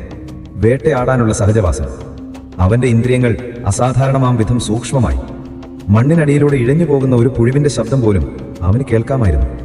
കുഴിയുടെ മുകളിലൂടെ നടന്നു പോകുന്ന ഒരു കാട്ടുമുയലിന്റെ ഭയചകിതമായ ഹൃദയമെടുപ്പ് അവൻ അറിയാമായിരുന്നു. അവന്റെ ഗന്ധം തിരിച്ചറിയാനുള്ള കഴിവ് വർദ്ധിച്ചു. ഓരോ ജീവിയുടെയും ഗന്ധം അവൻ തിരിച്ചറിഞ്ഞു. അവന്റെ ഉള്ളിലെ മനുഷ്യൻ മരിക്കുകയായിരുന്നു. കണ്ടൻ എന്ന പേര് അവൻ മറന്നു. അവന്റെ കുടുംബത്തെ അവൻ മറന്നു. അവന്റെ ഭൂതകാലത്തെ അവൻ മറന്നു. ഈ കുഴിയിൽ ഇപ്പോൾ ഒരു പേരില്ലാത്ത ജീവി മാത്രമാണ് അവശേഷിച്ചത്. വിശപ്പും പ്രതികാരവും മാത്രം അറിയുന്ന ഒരു മൃഗം. 41-ാമത്തെ ദിവസം പെട്ടെന്ന് കുഴിയുടെ മുകളിലെ കൽപ്പലക നീങ്ങുന്ന ശബ്ദം അവൻ കേട്ടു. വർഷങ്ങൾക്ക് ശേഷം കാണുന്നത് പോലെ ഒരു കീറ് വെളിച്ചം അകത്തേക്ക് വന്നു. ആ വെളിച്ചം അവന്റെ കണ്ണിൽ കുത്തിക്കയറി. അവൻ കണ്ണുകൾ ഇറുക്കി അടച്ചു. മൂപ്പൻ കുഴിയുടെ മുകളിൽ നിന്ന് താഴേക്ക് നോക്കി. അദ്ദേഹം പ്രതീക്ഷിച്ചത് ക്ഷീണിച്ച് അവശനായ ഒരു മനുഷ്യനെയായിരുന്നു. പക്ഷേ അദ്ദേഹം കണ്ടത് അതായിരുന്നില്ല. കുഴിയുടെ ഇരുട്ടിൽ 2 കണ്ണുകൾ തിളങ്ങുന്നുണ്ടായിരുന്നു. വിശന്നു പൊരിഞ്ഞ ഒരു ചെന്നായിയുടെ കണ്ണുകൾ പോലെ. ആ കണ്ണുകളിൽ മനുഷ്യന്റെ ഒരു ഭാവവും ഉണ്ടായിരുന്നില്ല. ഭയമോ സന്തോഷമോ പ്രതീക്ഷയോ ഇല്ല. പകരം തണുത്തുറഞ്ഞ ക്രൂരമായൊരു നോട്ടം മാത്രം. ഇരയെ കാത്തിരിക്കുന്ന ഒരു വേട്ടക്കാരന്റെ നോട്ടം. മൂപ്പന് മനസ്സിലായി, കുഴിയിലിറങ്ങിയ കുട്ടിയല്ല ഇപ്പോൾ തിരിച്ചു വരുന്നത്. അതൊരു ഒടിയനാണ്. കുഴിയിൽ നിന്ന് പുറത്തു വന്ന കണ്ടൻ പഴയ കണ്ടനായിരുന്നില്ല. അവന്റെ ശരീരം മെലിഞ്ഞുണങ്ങിയെങ്കിലും ഒരു തുള്ളി പോലും ക്ഷീണം ആ മുഖത്തുണ്ടായിരുന്നില്ല. പകരം ഒരുതരം ഭീകരമായ ഊർജം അവനെ പൊതിഞ്ഞിരുന്നു. ലോകം അവനൊരു പുതിയ സ്ഥലമായി തോന്നി. മരങ്ങളുടെ പച്ചപ്പ്, ആകാശത്തിന്റെ നീരുമ എല്ലാം അവൻ അപരിചിതമായി. 41 ദിവസത്തെ ഇരുട്ട് അവന്റെ കാഴ്ചയെ മാത്രമല്ല, കാഴ്ചപ്പാടിനെയും മാറ്റിമറിച്ചു. മൂപ്പൻ അവന് കഴിക്കാനായി കുറച്ച് കിഴങ്ങുകളും വെള്ളവും നൽകി. അവനത് തിന്നത് ഒരു മനുഷ്യനെ പോലെ ആയിരുന്നില്ല, മറിച്ച് വർഷങ്ങളായി പട്ടിണി കിടന്ന ഒരു മൃഗത്തെ പോലെ ആയിരുന്നു. ആർത്തിയോടെ ശബ്ദമുണ്ടാക്കി. കഴിച്ചു കഴിഞ്ഞിട്ടും അവന്റെ കണ്ണുകളിലെ വിശപ്പ് മാറിയിരുന്നില്ല. അതൊരു സാധാരണ വിശപ്പല്ലെന്ന് മൂപ്പന് മനസ്സിലായി. അത് വേട്ടയാടാനുള്ള, രക്തം കാണാനുള്ള വിശപ്പായിരുന്നു. അടുത്ത കുറച്ച് ദിവസങ്ങൾ അവനെ സാധാരണ ജീവിതത്തിലേക്ക് തിരിച്ചു കൊണ്ടുവരാനുള്ള ശ്രമമായിരുന്നു. പക്ഷേ അത് പരാജയപ്പെട്ടു. അവൻ ആരോടും സംസാരിച്ചില്ല. ഭൂരിഭാഗം സമയവും അവൻ കാടിന്റെ അതിരുകളിൽ, മരങ്ങളുടെ നിഴലുകളിൽ നിശബ്ദനായിരുന്നു. അവന്റെ കണ്ണുകൾ എപ്പോഴും ദൂരെ എവിടെയോ ആയിരുന്നു. ഒരു വേട്ടക്കാരൻ ഇരയെ കാത്തിരിക്കുന്നത് പോലെ. അന്നൊരു പൗർണമി രാത്രിയായിരുന്നു. ആകാശത്ത് പൂർണ്ണചന്ദ്രൻ ഒരു വെള്ളിത്തളിക പോലെ തിളങ്ങി നിന്നിരുന്നു. കാളിമലയുടെ മുകളിൽ നിലാവ് പരന്നൊഴുകി. മൂപ്പനും കണ്ടനും കുടിലിന് പുറത്തിരിക്കുകയായിരുന്നു. പെട്ടെന്ന് കണ്ടന്റെ ശരീരത്തിൽ ഒരു വിറയൽ തുടങ്ങി. അതൊരു സാധാരണ വിറയലായിരുന്നില്ല. അവന്റെ കണ്ണുകൾ വികസിച്ചു. ശ്വാസം വേഗത്തിലായി. സമയമായി. നിന്റെ ശരീരവും മനസ്സും ഇപ്പോൾ ഒന്നാണ്. പക്ഷേ അത് പൂർണ്ണമായി നിന്റെ നിയന്ത്രണത്തിലല്ല. ഇന്ന് ഈ നിലാവിൽ നിന്റെ ഉള്ളിലെ മൃഗം പുറത്തു വരാൻ ശ്രമിക്കും. അതിനെ നിയന്ത്രിക്കാൻ നിനക്ക് കഴിഞ്ഞാൽ നീ ഒടിവിദ്യയുടെ യജമാനനാകും. അല്ലെങ്കിൽ നീ എന്നേക്കുമായി ഒരു മൃഗമായി മാറും. കണ്ടന്റെ ശരീരത്തിലെ വിറയൽ കൂടി വന്നു. അവൻ പല്ല് ഞെരിച്ചു. അവന്റെ പേശികൾ വലിഞ്ഞു മുറുകി. എല്ലുകൾ ഒടിയുന്നത് പോലെയുള്ള ശബ്ദം അവന്റെ ശരീരത്തിൽ നിന്ന് കേട്ടു. അവൻ വേദന കൊണ്ട് നിലത്ത് വീണുരുണ്ടു. അതൊരു മനുഷ്യന്റെ വേദനയായിരുന്നില്ല, ഒരു മൃഗത്തിന്റെ മരണവെപ്രാളം പോലെയായിരുന്നു. അവന്റെ ശരീരം വിചിത്രമായ രീതിയിൽ വളയാനും തിരിയാനും തുടങ്ങി. അവന്റെ നട്ടെല്ല് വളഞ്ഞ് ഒരു മൃഗത്തെ പോലെ അവൻ 4 കാലിൽ നിന്നു. അവന്റെ കണ്ണുകൾ ചുവന്നു. മുഖം വലിഞ്ഞു മുറുകി ഒരു ഭീകര രൂപമായി മാറി. വായിൽ നിന്ന് നുരയും പതയും വന്നു. അവനൊരു മുറിവേറ്റ ചെന്നായിയുടെ പോലെ മുരണ്ടു. ആ ശബ്ദം കാളിമലയിൽ മുഴുവൻ പ്രതിധ്വനിച്ചു. മൂപ്പൻ ഭയമില്ലാതെ അവനെ നോക്കി നിന്നു. ഇതാണ് ഏറ്റവും നിർണായകമായ നിമിഷം. ഇവിടെ തനിക്കൊന്നും ചെയ്യാനില്ല. ഇത് കണ്ടന്റെ യുദ്ധമാണ്. അവനും അവന്റെ ഉള്ളിലെ മൃഗവും തമ്മിലുള്ള യുദ്ധം. കണ്ടന്റെ മനസ്സിൽ രണ്ട് ശക്തികൾ തമ്മിൽ പോരാടുകയായിരുന്നു. ഒന്ന് അവശേഷിക്കുന്ന മനുഷ്യബോധം, മറ്റൊന്ന് കുഴിവാസത്തിലൂടെ അവൻ ഉണർത്തിയെടുത്ത മൃഗീയമായ വാസന. മൃഗം അവനെ പൂർണ്ണമായി കീഴടക്കാൻ ശ്രമിക്കുകയായിരുന്നു. അവന്റെ ഓർമ്മകളെ, അവന്റെ ചിന്തകളെ എല്ലാം മായ്ച്ചു കളഞ്ഞ് ഒരു യഥാർത്ഥ മൃഗമാക്കി മാറ്റാൻ. അവൻ കണ്ണുകൾ അടച്ചു. അവന്റെ മനസ്സിൽ ഇരുട്ടു മാത്രം. ആ ഇരുട്ടിൽ അവൻ ജന്മിയുടെയും മകന്റെയും മുഖം കണ്ടു. അവരുടെ പരിഹാസ ചിരി, തന്റെ അമ്മയുടെ കരയുന്ന മുഖം. ആ ഓർമ്മകൾ അവനിലെ മനുഷ്യന്റെ അവസാനത്തെ കണികയെ ഉണർത്തി. പക്ഷെ അത് സ്നേഹമായിട്ടല്ല, പകയായിട്ടാണ് ഉണർന്നത്. എനിക്കൊരു മൃഗമായി മാറാൻ കഴിയില്ല. എനിക്ക് പ്രതികാരം ചെയ്യണം. എന്റെ ശത്രുക്കൾ ഭയന്ന് വിറയ്ക്കുന്നത് എനിക്ക് കാണണം. അവരുടെ മുന്നിൽ ഒരു മൃഗമായിട്ടല്ല ഞാൻ പോകേണ്ടത്, അവരെ ഭയപ്പെടുത്തുന്ന ഒരു ശക്തിയായിട്ടാണ്. അവന്റെ ഉള്ളിൽ ഒരു പുതിയ ബോധമുണർന്നു. മൃഗത്തെ കീഴടക്കുകയല്ല വേണ്ടത്, അതിനെ തന്റെ ആയുധമാക്കുകയാണ് വേണ്ടത്. അതിന്റെ ശക്തി, അതിന്റെ വേഗത, അതിന്റെ ക്രൂരത എല്ലാം തനിക്ക് വേണം. പക്ഷെ അതിന്റെ നിയന്ത്രണം തന്റെ കയ്യിലായിരിക്കണം. അവൻ പല്ലുകൾ ഞെരിച്ചമർത്തി. സർവ്വശക്തിയുമെടുത്ത് അവൻ നിലവിളിച്ചു. ആ നിലവിളിയിൽ വേദനയും ദേഷ്യവും നിശ്ചയദാർഢ്യവും എല്ലാം കലർന്നിരുന്നു. അവൻ പതിയെ പതിയെ എഴുന്നേൽക്കാൻ ശ്രമിച്ചു. 4 കാലിൽ നിന്ന് അവൻ 2 കാലിലേക്ക് ഉയർന്നു. അവന്റെ ശരീരം നേരെയായി. പേശികളുടെ വലിഞ്ഞുമുറക്കം കുറഞ്ഞു. അവന്റെ മുഖത്തെ ഭീകരഭാവം മാറി. ചുവന്ന കണ്ണുകൾ സാധാരണ നിലയിലായി. പക്ഷേ ആ കണ്ണുകളിലെ ക്രൂരമായ തിളക്കം മാറിയിരുന്നില്ല. അവൻ കിതച്ചുകൊണ്ട് നിന്നു. ശരീരം മുഴുവൻ വിയർത്തിരുന്നു. അവൻ യുദ്ധം വിജയിച്ചിരിക്കുന്നു. നീ വിജയിച്ചു. മൂപ്പൻ അവന്റെ തോളിൽ തട്ടി. നീ നിന്റെ ഉള്ളിലെ മൃഗത്തെ കീഴടക്കിയിരിക്കുന്നു. ഇനി അത് നിന്റെ അടിമയാണ്. നിനക്ക് ആവശ്യമുള്ളപ്പോൾ അതിനെ ഉണർത്താം, ആവശ്യമില്ലാത്തപ്പോൾ ഉറക്കിക്കിടത്താം. നീ ഇപ്പോൾ ഒരു പൂർണ്ണനായ ഒടിയനാണ്. കണ്ടൻ ഒന്നും മിണ്ടിയില്ല. അവൻ തന്റെ കൈകളിലേക്ക് നോക്കി. ഇത് തന്റെ കൈകൾ തന്നെയാണോ? അവൻ ആകാശത്തെ പൂർണ്ണചന്ദ്രനെ നോക്കി. ആ നിലാവ് അവനൊരു പുതിയ ശക്തി നൽകുന്നത് പോലെ തോന്നി. അവന്റെ മനസ്സിലിപ്പോൾ ഒരേ ഒരു ചിന്ത മാത്രമേ ഉണ്ടായിരുന്നുള്ളൂ, പ്രതികാരം. അവൻ മൂപ്പനെ നോക്കി. ആ നോട്ടത്തിൽ ഒരു ചോദ്യമുണ്ടായിരുന്നു. എനിക്ക് പോകാമോ? മൂപ്പൻ അത് മനസ്സിലായി. നിന്റെ പരിശീലനം പൂർത്തിയായി. നിനക്കിനി ഈ കാട്ടിൽ സ്ഥാനമില്ല. നിന്റെ ലോകം പുറത്താണ്. നിന്റെ ഇരകൾ നിന്നെ കാത്തിരിക്കുന്നു. പക്ഷെ ഒന്നോർക്കുക, അദ്ദേഹം മുന്നറിയിപ്പ് നൽകി. നീ ഇപ്പോൾ മനുഷ്യനും മൃഗത്തിനും ഇടയിലുള്ള ഒരു ജീവിയാണ്. ഈ ശക്തി നിന്നെ അഹങ്കാരിയാക്കാം. അഹങ്കാരം നാശത്തിലേക്ക് നയിക്കും. നിന്റെ വികാരങ്ങളെ എപ്പോഴും നിയന്ത്രിക്കുക, പ്രത്യേകിച്ച് ദേഷ്യത്തെ. ദേഷ്യം നിന്റെ ഉള്ളിലെ മൃഗത്തെ ഉണർത്തും. പിന്നെ നിനക്കതിനെ നിയന്ത്രിക്കാൻ കഴിഞ്ഞെന്ന് വരില്ല. കണ്ടൻ തലയാട്ടി. പക്ഷേ ആ വാക്കുകൾ അവന്റെ ചെവിയിൽ എത്തിയോ എന്ന് സംശയമായിരുന്നു. അവന്റെ മനസ്സ് കരിമ്പനക്കാട്ടിലേക്കുള്ള യാത്ര തുടങ്ങിയിരുന്നു. പിറ്റേന്ന് രാവിലെ സൂര്യൻ ഉദിക്കുന്നതിന് മുൻപ് അവൻ കാളിമല ഇറങ്ങാൻ തുടങ്ങി. വരുമ്പോൾ ഉണ്ടായിരുന്ന ഭയമോ സംശയമോ അവനിൽ ഉണ്ടായിരുന്നില്ല. അവന്റെ ഓരോ ചുവടും ഉറച്ചതായിരുന്നു. കാളിമലയുടെ എല്ലാ നിഗൂഢതകളും ഇപ്പോൾ അവൻ അറിയാമായിരുന്നു. അവൻ ആ കാടിന്റെ ഭാഗമായിരുന്നു. മലയിറങ്ങുമ്പോൾ അവൻ തിരിഞ്ഞു നോക്കിയില്ല. മൂപ്പനോടോ ആ മലയോടോ അവൻ യാത്ര പറഞ്ഞില്ല. അവന്റെ മനസ്സിൽ നന്ദിയോ സ്നേഹമോ ഉണ്ടായിരുന്നില്ല. ആ വികാരങ്ങളെല്ലാം അവൻ കുഴിവാസത്തിൽ ഉപേക്ഷിച്ചിരുന്നു. ഇപ്പോൾ അവന്റെ സിരകളിൽ ഒഴുകുന്നത് തണുത്ത പ്രതികാരം മാത്രമായിരുന്നു. ഇരുട്ടിന്റെ രാജാവായി, രാത്രിയുടെ ഭീകര രൂപമായി അവൻ തന്റെ ഗ്രാമത്തിലേക്ക് മടങ്ങുകയായിരുന്നു. വർഷങ്ങൾക്ക് മുൻപ് അപമാനിതനായി വേദനയോടെ ആ ഗ്രാമം വിട്ടോടിയ 12 വയസ്സുകാരനായിരുന്നില്ല അവൻ. അവൻ കണ്ടനായിരുന്നു. പക്ഷേ ലോകം അവനെ വിളിക്കാൻ പോകുന്ന പേര് അതായിരുന്നില്ല. അവർ അവനെ ഭയത്തോടെ വിളിക്കും, ഒടിയൻ. കരിമ്പനക്കാട്ടിലേക്കുള്ള കണ്ടന്റെ മടക്കയാത്ര വന്ന വഴിയേ ആയിരുന്നില്ല. പകൽ വെളിച്ചം ഒഴിവാക്കി രാത്രിയുടെ മറവിൽ കാടും മേടും താണ്ടിയായിരുന്നു അവന്റെ യാത്ര. അവൻ ഇപ്പോൾ ഒരു സാധാരണ മനുഷ്യനല്ലായിരുന്നു. രാത്രിയുടെ ഓരോ നിഴലും അവന് ഒളിയിടമൊഴുക്കി. അവന്റെ കാതുകൾക്ക് മൈലുകൾക്കപ്പുറമുള്ള ശബ്ദം പോലും പിടിച്ചെടുക്കാൻ കഴിഞ്ഞു. കണ്ണുകൾക്ക് ഇരുട്ടിൽ ഒരു പൂച്ചയെ പോലെ വ്യക്തമായി കാണാനുമായിരുന്നു. ദിവസങ്ങൾ നീണ്ട യാത്രയ്ക്കൊടുവിൽ ഒരു അർദ്ധരാത്രി അവൻ കരിമ്പനക്കാടിന്റെ അതിർത്തിയിലെത്തി. വർഷങ്ങൾക്ക് ശേഷം തന്റെ ഗ്രാമത്തിന്റെ ഗന്ധം അവൻ തിരിച്ചറിഞ്ഞു. പാടത്തെ ചെളിയുടെ മണം, കരിമ്പനകളുടെ ഗന്ധം, പിന്നെ മനുഷ്യരുടെ ഗന്ധം. ആ ഗന്ധം അവന്റെ ഉള്ളിലെ മൃഗത്തെ ഉണർത്തി. അവൻ അറിയാതെ പല്ലുകൾ ഞെരിച്ചു. ഗ്രാമം ഉറങ്ങിക്കിടക്കുകയായിരുന്നു. പക്ഷെ ആ നിശബ്ദതയിൽ ഒരു മാറ്റവും വന്നിരുന്നില്ല. ഇപ്പോഴും അത് ഭയത്തിന്റെ നിശബ്ദതയായിരുന്നു.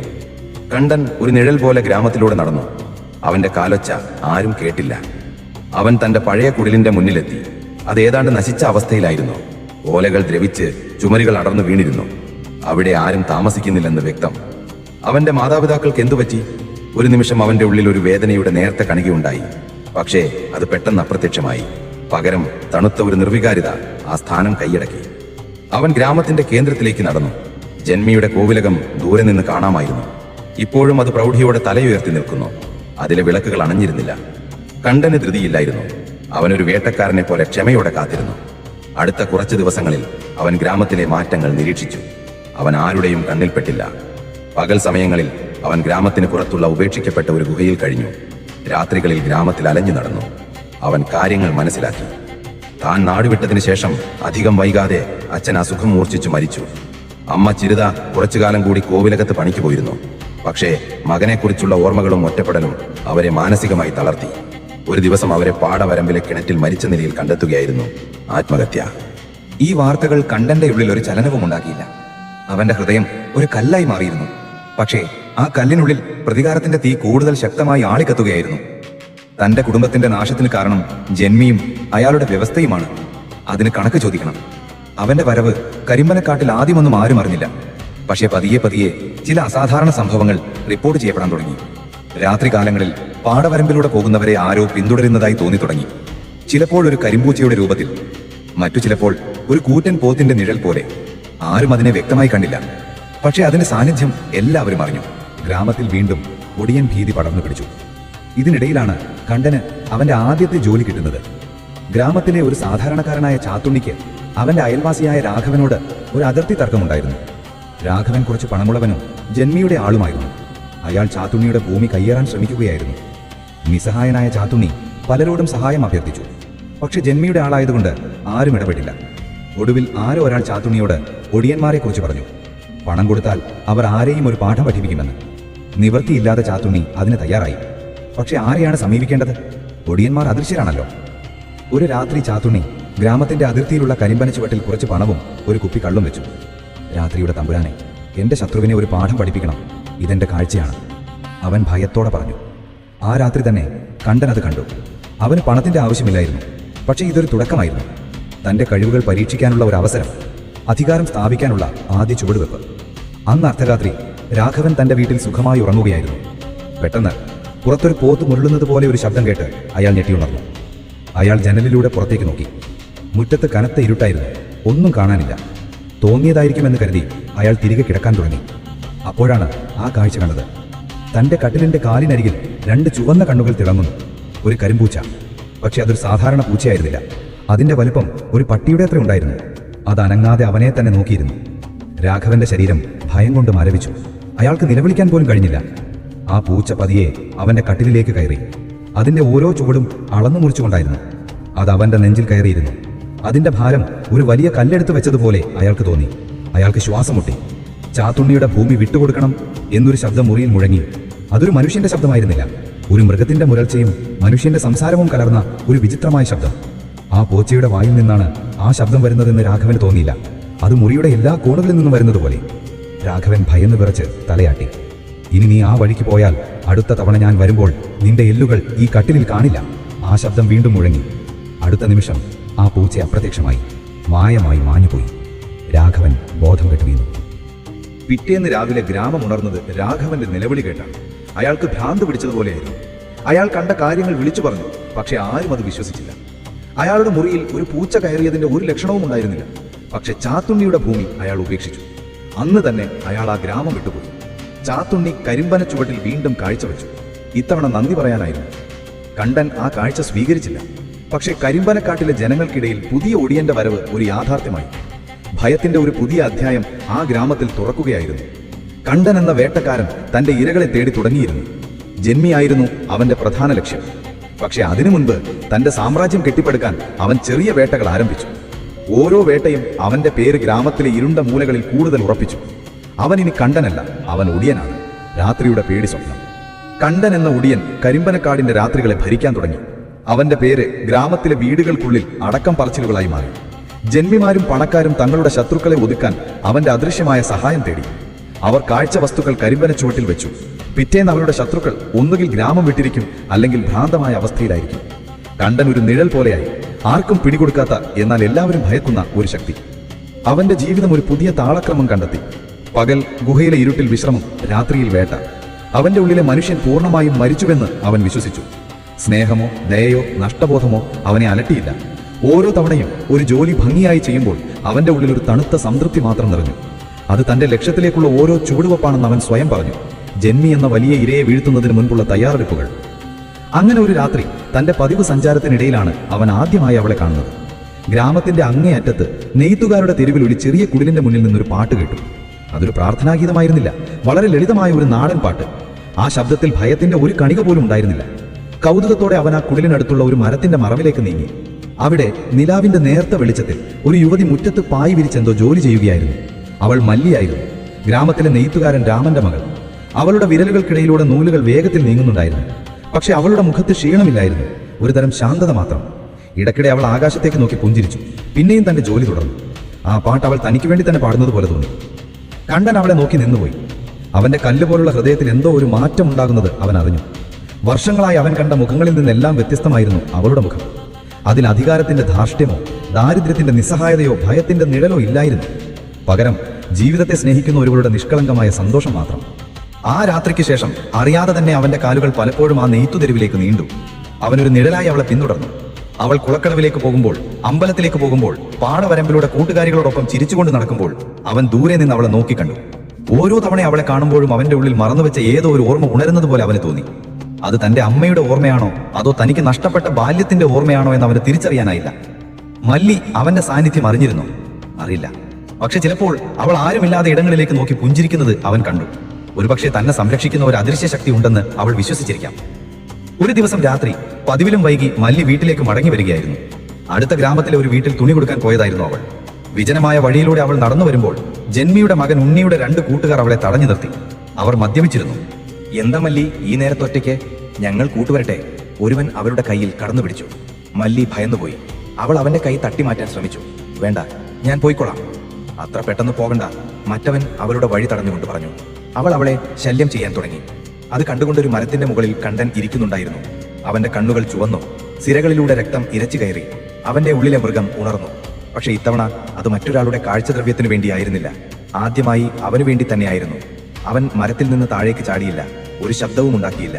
പകരം അവൻ കണ്ണുകൾ അടച്ച് തന്റെ ഒടിവിദ്യ പ്രയോഗിച്ചു. പെട്ടെന്ന് ആ വഴിയിൽ ഒരു കാറ്റ് വീശി. മരങ്ങൾ ആടിയുലഞ്ഞു. നിലാവ് ഒരു കറുത്ത മേഘം വന്നു മറച്ചു. പൂർണ്ണമായ ഇരുട്ട്. ആ ചെറുപ്പക്കാർ ഭയന്നു. അവർക്ക് ചുറ്റും ആരോ ഓടുന്നത് പോലെ കാലൊച്ചകൾ കേട്ടു. പക്ഷെ ആരെയും കാണാനില്ല. ആരാടാ അവിടെ? ഒരുവൻ വിറയലോടെ ചോദിച്ചു. മറുപടി വന്നത് ഒരു ഭീകരമായ മുരൾച്ചയായിരുന്നു. ഒരു കൂറ്റൻ കാട്ടുപോത്തിന്റെ മുരൾച്ച. പക്ഷെ അത് ദൂരെ നിന്നായിരുന്നില്ല, അവരുടെ തൊട്ടടുത്ത് നിന്നായിരുന്നു. ആ ഇരുട്ടിൽ അവർക്ക് കാണാൻ കഴിഞ്ഞത് 2 തീക്കനൽ പോലെ ജ്വലിക്കുന്ന കണ്ണുകൾ മാത്രമാണ്. ആ കണ്ണുകൾ തങ്ങളെ തന്നെയാണ് നോക്കുന്നതെന്ന് മനസ്സിലാക്കിയതും അവരുടെ മദ്യം തലയിൽ നിന്നിറങ്ങി. അവർ ജീവനും കൊണ്ട് ഓടി. ഇരുട്ടുമാറി, വീണ്ടും നിലാവ് പരന്നു. മല്ലി ഭയന്ന് വിറച്ചവിടെ തന്നെ നിൽക്കുകയായിരുന്നു. അവൾ ചുറ്റും നോക്കി, ആരുമില്ല. പക്ഷേ തന്നെ ആരോ രക്ഷിച്ചു എന്ന് അവൾക്ക് ഉറപ്പായിരുന്നു. അവൾ കൈകൾ കൂപ്പി ആ അദൃശ്യ രൂപത്തിന് നന്ദി പറഞ്ഞു. ദൂരെ ഒരു നിഴലിൽ നിന്ന് കണ്ടൻ അത് കണ്ടുകൊണ്ടു. അവളുടെ മുഖത്തെ ആശ്വാസം കണ്ടപ്പോൾ അവന്റെ കഠിനമായ ഹൃദയത്തിൽ അവൻ ഇതുവരെ അനുഭവിക്കാത്തൊരു വികാരം മുളപൊട്ടി. സംരക്ഷണം നൽകിയതിന്റെ സംതൃപ്തി. പക്ഷെ ആ വികാരം അവനെ ഭയപ്പെടുത്തി. മൂപ്പന്റെ വാക്കുകൾ അവന്റെ കാതുകളിൽ മുഴങ്ങി. സ്നേഹം, ദയ, ഇവയെല്ലാം നിന്നെ ദുർബലനാക്കുന്ന ചങ്ങലകളാണ്. മല്ലിയോടുള്ള ഈ അടുപ്പം ഒരു ചങ്ങലയാണ്. അത് തന്റെ പ്രതികാരം എന്ന ലക്ഷ്യത്തിൽ നിന്ന് തന്നെ വ്യതിചലിപ്പിക്കും. അവൾ തന്റെ ജീവിതത്തിലേക്ക് വന്നാൽ തന്റെ ലോകം തകരും. താനൊരു ഒടിയനാണ്, രാത്രിയുടെ ഭീകരരൂപം. തനിക്ക് സ്നേഹിക്കാനോ സ്നേഹിക്കപ്പെടാനോ അവകാശമില്ല. തന്റെ വഴി ഇരുട്ടിൻ്റെതാണ്. നിലാവിന്റെ വെളിച്ചം തനിക്ക് ചേരുന്നതല്ല. ആ നിമിഷം അവൻ വേദനയോടെ ഒരു തീരുമാനമെടുത്തു. ഇനി അവളെ കാണാൻ വരരുത്. ഈ ബന്ധം ഇവിടെ അവസാനിക്കണം. ഇത് തനിക്ക് താങ്ങാൻ കഴിയുന്ന ഒന്നല്ല. താൻ സ്നേഹിക്കുന്നവർക്ക് താനൊരു ശാപമായി തീരും. അവൻ അവസാനമായി അവളെ ഒന്നുകൂടി നോക്കി. അവൾ പതിയെ വീട്ടിലേക്ക് നടന്നു പോകുന്നു. ആ കാഴ്ച അവന്റെ ഉള്ളിൽ ഒരു മുറിപ്പാടുണ്ടാക്കി. തനിക്കൊരിക്കലും സ്വന്തമാക്കാൻ കഴിയില്ലെന്നറിയുന്ന ഒരു ലോകത്തിന്റെ ചിത്രം. തനിക്ക് നഷ്ടപ്പെട്ടുകൊണ്ടിരിക്കുന്ന മനുഷ്യത്വത്തെക്കുറിച്ചുള്ള വേദനിപ്പിക്കുന്ന ഒരു ഓർമ്മപ്പെടുത്തലായിരുന്നു മല്ലി. അവൾ അവനിലെ ഒടിയനെയല്ല, അവനിൽ ഉറങ്ങിക്കിടന്ന കണ്ടനെയാണ് ഉണർത്തിയത്. പക്ഷെ ആ കണ്ടന് ഇനി ജീവിക്കാൻ കഴിയുമായിരുന്നില്ല. വേദനയോടെ അവൻ തിരിഞ്ഞു നടന്നു. കാടിന്റെ ഇരുട്ടിലേക്ക് അവൻ അലിഞ്ഞു ചേരുമ്പോൾ അവന്റെ മുഖം മുൻപത്തേക്കാൾ കഠിനമായിരുന്നു. കാരണം ഒരു യഥാർത്ഥ നഷ്ടബോധത്തിന്റെ വേദന എന്താണെന്ന് അവൻ ആദ്യമായി തിരിച്ചറിഞ്ഞിരുന്നു. പ്രതികാരം ചെയ്യാനുള്ള അവന്റെ ആഗ്രഹം ഇപ്പോൾ കൂടുതൽ ശക്തമായി. കാരണം തനിക്ക് നഷ്ടപ്പെട്ട ജീവിതത്തിന് പകരം വയ്ക്കാൻ ഇനി അവന് പ്രതികാരം മാത്രമേ ബാക്കിയുണ്ടായിരുന്നുള്ളൂ. മല്ലിയെ ഉപേക്ഷിക്കാനുള്ള തീരുമാനം കണ്ടന്റെ ഉള്ളിലെ ഇരുട്ടിന് ആക്കം കൂട്ടി. അവനിലെ നേർത്ത മനുഷ്യത്വത്തിന്റെ അവസാനത്തെ കണികയും ആ സംഭവത്തോടെ ഇല്ലാതായി. അവന്റെ പ്രവൃത്തികൾ കൂടുതൽ ക്രൂരവും ഭയാനകവുമായി. ഇപ്പോൾ അവൻ പണത്തിനു വേണ്ടി മാത്രമല്ല ഒടിവെച്ചത്. ചിലപ്പോൾ വെറുമൊരു രസത്തിനു വേണ്ടിയും അവൻ മനുഷ്യരെ ഭയപ്പെടുത്തി. രാത്രിയിൽ ഒറ്റയ്ക്ക് സഞ്ചരിക്കുന്നവരെ വഴിതെറ്റിക്കുക, അവരുടെ മുന്നിൽ ഭീകര രൂപങ്ങളായി പ്രത്യക്ഷപ്പെട്ട് ഭ്രാന്ത് പിടിപ്പിക്കുക, ഇതൊക്കെ അവനൊരു വിനോദമായി മാറി. കരിമ്പനക്കാട്ടിലെ ഓരോ രാത്രിയും അവന്റെ കഥകൾ കൊണ്ട് നിറഞ്ഞു. അമ്മമാർ കുട്ടികളെ ഉറക്കാൻ അവന്റെ പേര് പറഞ്ഞ് പേടിപ്പിച്ചു. അവന്റെ പേര് കേൾക്കുമ്പോൾ തന്നെ ആളുകളുടെ മുഖം വിളറിപ്പോയി. കണ്ടൻ എന്ന പേര് എല്ലാവരും മറന്നു. അവൻ വെറും ഒടിയനായി, ഗ്രാമത്തിന്റെ കൂട്ടായ ഭയത്തിന്റെ പ്രതീകം. അവന്റെ ഖ്യാതി അയൽ ഗ്രാമങ്ങളിലേക്കും പടർന്നു. അവിടെ നിന്നും ആളുകൾ സഹായം തേടി വരാൻ തുടങ്ങി. അവന്റെ സാമ്രാജ്യം വളരുകയായിരുന്നു. പക്ഷേ ഈ അധികാരമൊന്നും അവന്റെ ഉള്ളിലെ ശൂന്യതയെ ഇല്ലാതാക്കിയില്ല. അവന്റെ യഥാർത്ഥ ലക്ഷ്യം ഇപ്പോഴും അകലെയായിരുന്നു. ജന്മിയുടെ കോവിലകം ഇപ്പോഴും അധികാരത്തിന്റെ കേന്ദ്രമായി തുടർന്നു. ഒടിയൻ ഭീതി ഗ്രാമത്തിൽ പടർന്നിട്ടുണ്ടെങ്കിലും അത് ജന്മിയെ ബാധിച്ചിരുന്നില്ല. തന്റെ പണത്തിനും ആൾബലത്തിനും മുന്നിൽ ഒരു ഒടിയനും ഒന്നുമല്ലെന്ന് അയാൾ അഹങ്കരിച്ചു. രാത്രിയിൽ കോവിലകത്തിന് ചുറ്റും അയാൾ കാവൽക്കാരെ ഏർപ്പെടുത്തി. കണ്ടൻ ക്ഷമയോടെ കാത്തിരുന്നു. ജന്മിയെ വെറുതെ ഭയപ്പെടുത്തുന്നതിൽ അർത്ഥമില്ലെന്ന് അവൻ അറിയാമായിരുന്നു. അയാളെ തകർക്കണം, സാമ്പത്തികമായും മാനസികമായും. അയാളുടെ അഹങ്കാരത്തിന്റെ കോട്ട ഓരോ കല്ലായി ഇളക്കണം. അവൻ തന്റെ പദ്ധതി ആരംഭിച്ചു. ജന്മിയുടെ വരുമാനത്തിന്റെ പ്രധാന ഉറവിടം ദൂരദേശങ്ങളിലേക്കുള്ള നെല്ല് കച്ചവടമായിരുന്നു. രാത്രികാലങ്ങളിൽ കാളവണ്ടികളിലാണ് നെല്ല് കൊണ്ടുപോയിരുന്നത്. കണ്ടൻ ആ കാളവണ്ടിക്കാരെ ലക്ഷ്യം വെച്ചു. ആദ്യത്തെ ഇര രാമൻകുട്ടിയായിരുന്നു, ജന്മിയുടെ വിശ്വസ്തനായ വണ്ടിക്കാരൻ. 10 വണ്ടികളിലായി നെല്ല് നിറച്ച അയാൾ യാത്ര തുടങ്ങി. വിജനമായ പാടവരമ്പിലൂടെ വണ്ടികൾ നീങ്ങുമ്പോൾ പെട്ടെന്നൊരു കാള പേടിച്ച് നിലവിളിച്ചുകൊണ്ട് കയറുകൊട്ടി ചൂടി. പിന്നാലെ മറ്റു കാളകളും. വണ്ടിക്കാർക്കൊന്നും ചെയ്യാൻ കഴിഞ്ഞില്ല. അവർ ഇരുട്ടിലേക്ക് നോക്കി. അവിടെ അവർ കണ്ടത് നിലാവിന്റെ വെളിച്ചത്തിൽ ഒരു കൂറ്റൻ കരിമ്പുലിയുടെ നിഴലാണ്. അതിന്റെ കണ്ണുകൾ പച്ച നിറത്തിൽ തിളങ്ങിക്കൊണ്ടായിരുന്നു. അവർ ഭയന്ന് ചിതറിയോടി. പിറ്റേന്ന് രാവിലെ വണ്ടികൾ തലകീഴായി മറിഞ്ഞു കിടപ്പുണ്ടായിരുന്നു. നെല്ലെല്ലാം പാടത്തെ ചെളിയിൽ കലർന്ന് ഉപയോഗശൂന്യമായി. പക്ഷേ ഒരു പുലിയുടെ കാൽപ്പാടുകൾ പോലും അവിടെ എങ്ങും ഉണ്ടായിരുന്നില്ല. ഈ സംഭവം ആവർത്തിച്ചു. ഓരോ തവണയും നെല്ല് കൊണ്ടുപോകുമ്പോൾ ഓരോ പുതിയ രൂപത്തിൽ ഒടിയൻ പ്രത്യക്ഷപ്പെട്ടു. ചിലപ്പോൾ പോത്തിന്റെ രൂപത്തിൽ, ചിലപ്പോൾ ഭീമാകാരമായ ഒരു പാമ്പിന്റെ രൂപത്തിൽ. വണ്ടിക്കാർ ജോലി ഉപേക്ഷിച്ചു. ജന്മിയുടെ കച്ചവടം നിശ്ചലമായി. അയാൾക്ക് വലിയ സാമ്പത്തിക നഷ്ടം സംഭവിച്ചു. ജന്മിക്ക് ദേഷ്യം വന്നു. അയാൾ കോവിലകത്ത് മന്ത്രവാദികളെയും പൂജാരികളെയും വരുത്തി വലിയ പൂജകൾ നടത്തി. പക്ഷെ ഒന്നിനും ഫലമുണ്ടായില്ല. അടുത്ത ഇര ജന്മിയുടെ കാര്യസ്ഥൻ രാമൻ നായരായിരുന്നു. കണ്ടനെ ചെറുപ്പത്തിൽ അടിക്കാൻ കൂട്ടുനിന്നവൻ. ഒരു രാത്രി രാമൻ നായർ കണക്കുകൾ പരിശോധിച്ചു കഴിഞ്ഞ് വീട്ടിലേക്ക് മടങ്ങുകയായിരുന്നു. കോവിലകത്ത് നിന്ന് അയാളുടെ വീട്ടിലേക്ക് ഒരു ചെറിയ ഇടവഴിയുണ്ട്. ആ വഴിയിലൂടെ നടക്കുമ്പോൾ തന്റെ മുന്നിലായി ഒരു ചെറിയ കുട്ടിയുടെ നിഴൽ പോലെ അയാൾക്ക് തോന്നി. അയാൾ വേഗത കൂട്ടി. പക്ഷേ ആ നിഴലും വേഗത കൂട്ടി. അയാൾ നിന്നപ്പോൾ അതും നിന്നു. ഭയത്തോടെ അയാൾ തിരിഞ്ഞു നോക്കി. ആരുമില്ല. മുന്നോട്ട് നോക്കിയപ്പോൾ ആ നിഴൽ അപ്രത്യക്ഷമായി. സമാധാനത്തോടെ അയാൾ നടക്കാൻ തുടങ്ങിയതും തൊട്ടു മുന്നിൽ അത് പ്രത്യക്ഷപ്പെട്ടു. അതൊരു കുട്ടിയായിരുന്നില്ല. തലമുട്ടയടിച്ച, ശരീരം മുഴുവൻ ഭസ്മം പൂശിയ ഒരു രൂപം. അതിന്റെ കണ്ണുകൾക്ക് പകരം 2 കുഴികൾ മാത്രം. അതിൽ നിന്ന് ചുവന്ന പ്രകാശം വരുന്നുണ്ടായിരുന്നു. അതനങ്ങാതെ അയാളെ തന്നെ നോക്കി നിന്നു. രാമൻ നായർക്ക് ഒരടി മുന്നോട്ടോ പിന്നോട്ടോ വെക്കാൻ കഴിഞ്ഞില്ല. അയാളുടെ ശരീരം തളർന്നുപോയി. ആ രൂപം പതിയെ കൈകൾ ഉയർത്തി. അതിന്റെ വിരലുകൾ നീളമുള്ളതും കൂർത്തതുമായിരുന്നു. അത് രാമൻ നായരുടെ നേർക്ക് വിരൽ ചൂണ്ടി. എന്നിട്ട് ചിരിച്ചു. അതൊരു ചിരിയായിരുന്നില്ല, കാറ്റിരമ്പുന്നത് പോലെയുള്ള ഒരു ശബ്ദമായിരുന്നു. രാമൻ നായർ ബോധം കെട്ട് നിലത്ത് വീണു. പിറ്റേന്ന് രാവിലെ ആളുകൾ അയാളെ കണ്ടെത്തുമ്പോൾ അയാൾക്ക് സംസാരശേഷി നഷ്ടപ്പെട്ടിരുന്നു. അയാൾ കൈകാലിട്ടടിച്ച് എന്തൊക്കെയോ പറയാൻ ശ്രമിക്കുന്നുണ്ടായിരുന്നു. പക്ഷേ വായിൽ നിന്ന് ശബ്ദം പുറത്തു വന്നില്ല. അയാളുടെ കണ്ണുകളിൽ ഭയം കട്ടപിടിച്ചിരുന്നു. അയാൾ എന്നേക്കുമായി ഒരു ജീവച്ഛവമായി മാറി. ഈ സംഭവത്തോടെ ഗ്രാമം പൂർണ്ണമായും ഭയത്തിന്റെ പിടിയിലമർന്നു. ജന്മിയുടെ അധികാരത്തിന്റെ കോട്ട വിറച്ചു തുടങ്ങി. അയാളുടെ ആളുകൾ ഒന്നൊന്നായി അയാളെ ഉപേക്ഷിച്ചു. രാത്രി കാവലിന് വരാൻ ആരും തയ്യാറായില്ല.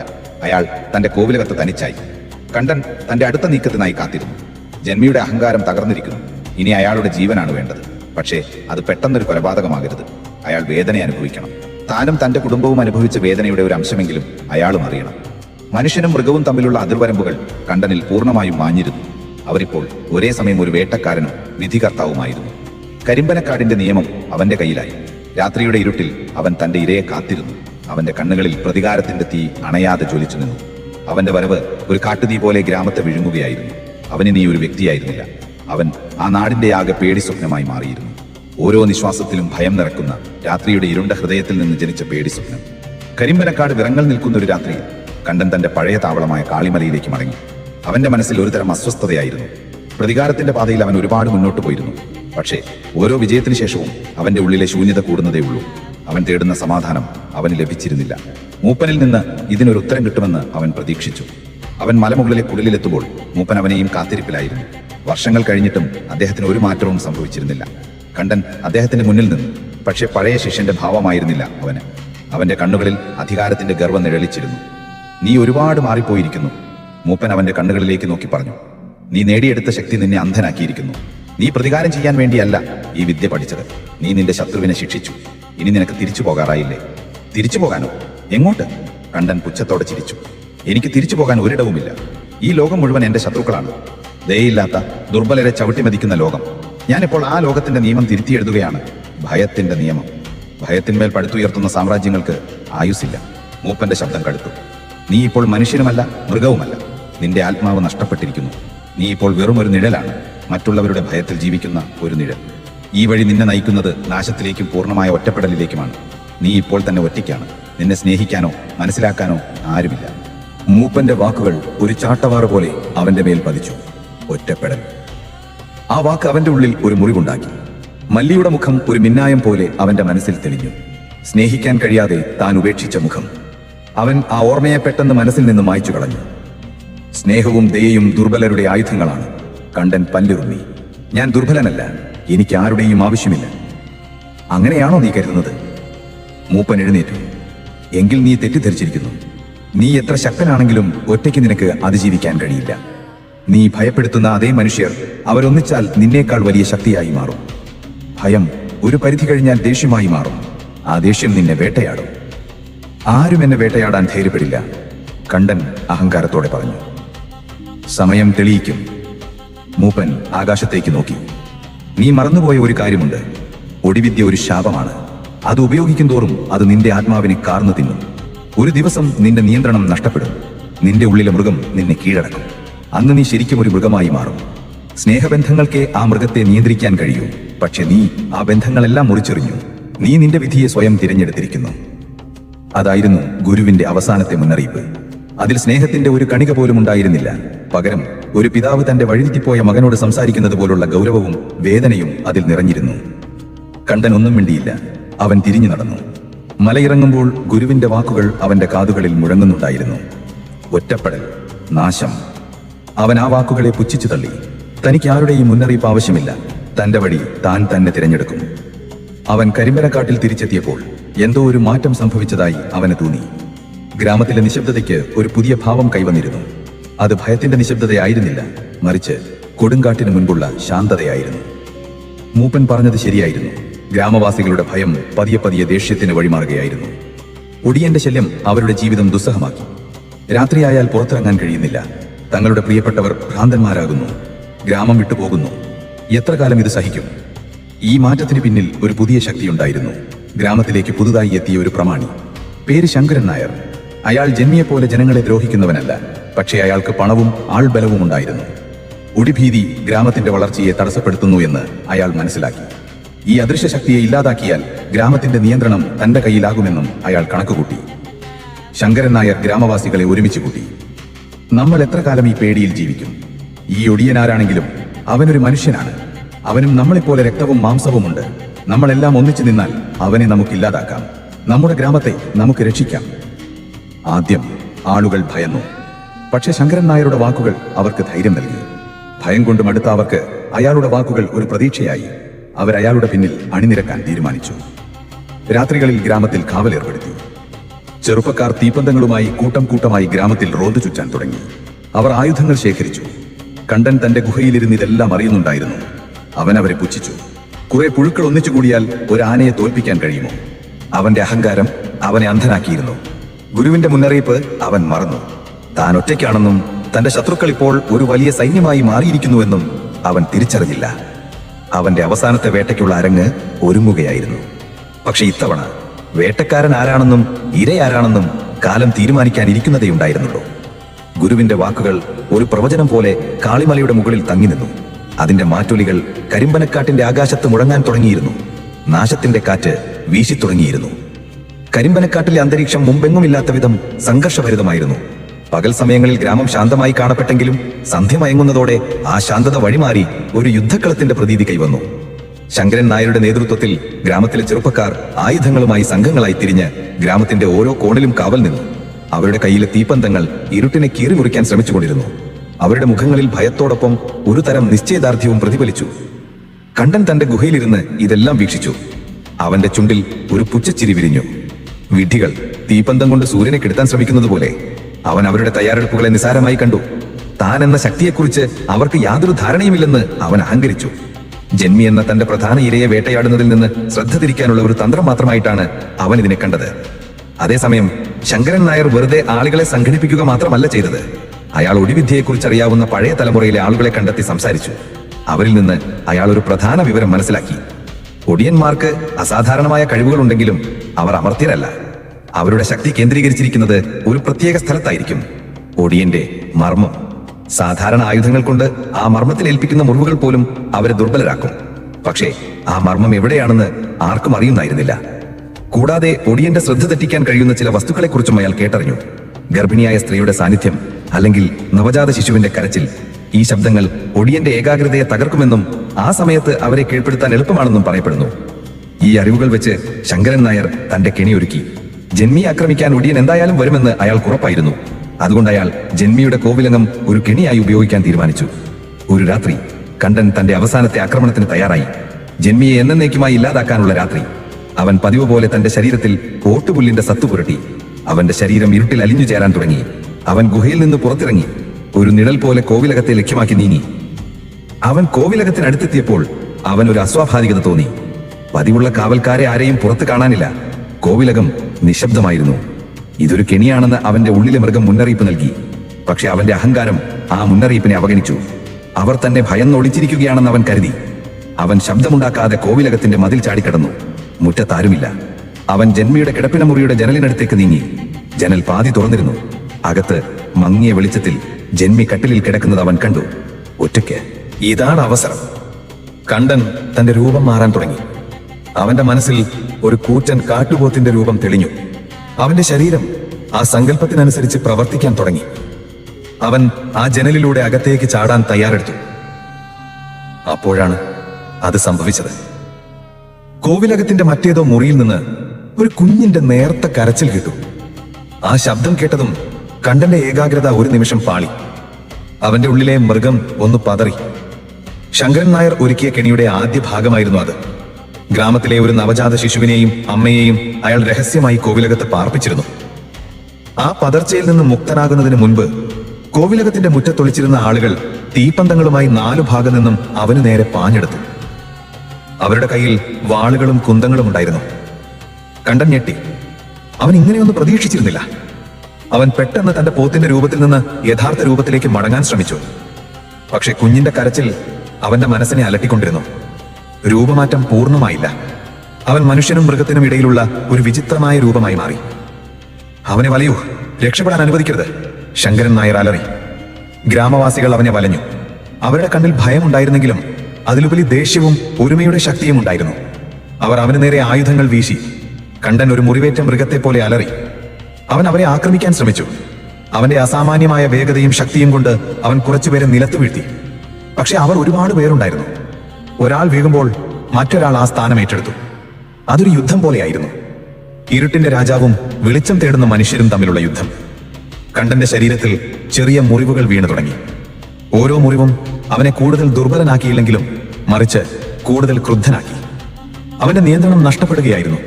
ഗുരുവിന്റെ മുന്നറിയിപ്പ് സത്യമായിക്കൊണ്ടിരുന്നു. അവന്റെ ഉള്ളിലെ മൃഗം പൂർണ്ണമായി അവനെ കീഴടക്കാൻ തുടങ്ങി. അവൻ ചിന്തിക്കുന്നത് നിർത്തി ഒരു യഥാർത്ഥ മൃഗത്തെ പോലെ പ്രതികരിക്കാൻ തുടങ്ങി. ഈ ബഹളത്തിനിടയിൽ ശങ്കരൻ നായർ ഒരു വാളുമായി അവന്റെ പിന്നിലൂടെ പതുങ്ങി വന്നു. കണ്ടൻ മറ്റുള്ളവരുമായി പോരാടുന്ന തിരക്കിൽ അത് ശ്രദ്ധിച്ചില്ല. ശങ്കരൻ നായർ ഒരു അവസരം നോക്കി നിന്നു. അവസാനം കണ്ടൻ ഒരാളെ ആക്രമിക്കാനായി തിരിഞ്ഞപ്പോൾ ശങ്കരൻ നായർ മുന്നോട്ട് കുതിച്ച് തന്റെ വാൾ കണ്ടന്റെ വലത് കാലിന്റെ മടമ്പിന് തൊട്ടു മുകളിലായി ആഴത്തിൽ കുത്തിയിറക്കി. ഒരു അടിസ്ഥാനപരമായ നിലവിളി അന്തരീക്ഷത്തിൽ മുഴങ്ങി. അതൊരു മനുഷ്യന്റെയോ മൃഗത്തിന്റെയോ ആയിരുന്നില്ല. രണ്ടിന്റെയും വേദന ചേർന്ന ഒരു ഭീകരമായ അലർച്ച. കണ്ടൻ നിലത്ത് വീണു. അവന്റെ വലതുകാലിൽ നിന്ന് രക്തം ചീറ്റി. ശങ്കരൻ നായർ ഒടിവിദ്യയെക്കുറിച്ച് പഠിക്കുമ്പോൾ മനസ്സിലാക്കിയ ആ രഹസ്യം അതായിരുന്നു: ഒടിയന്റെ മർമ്മം.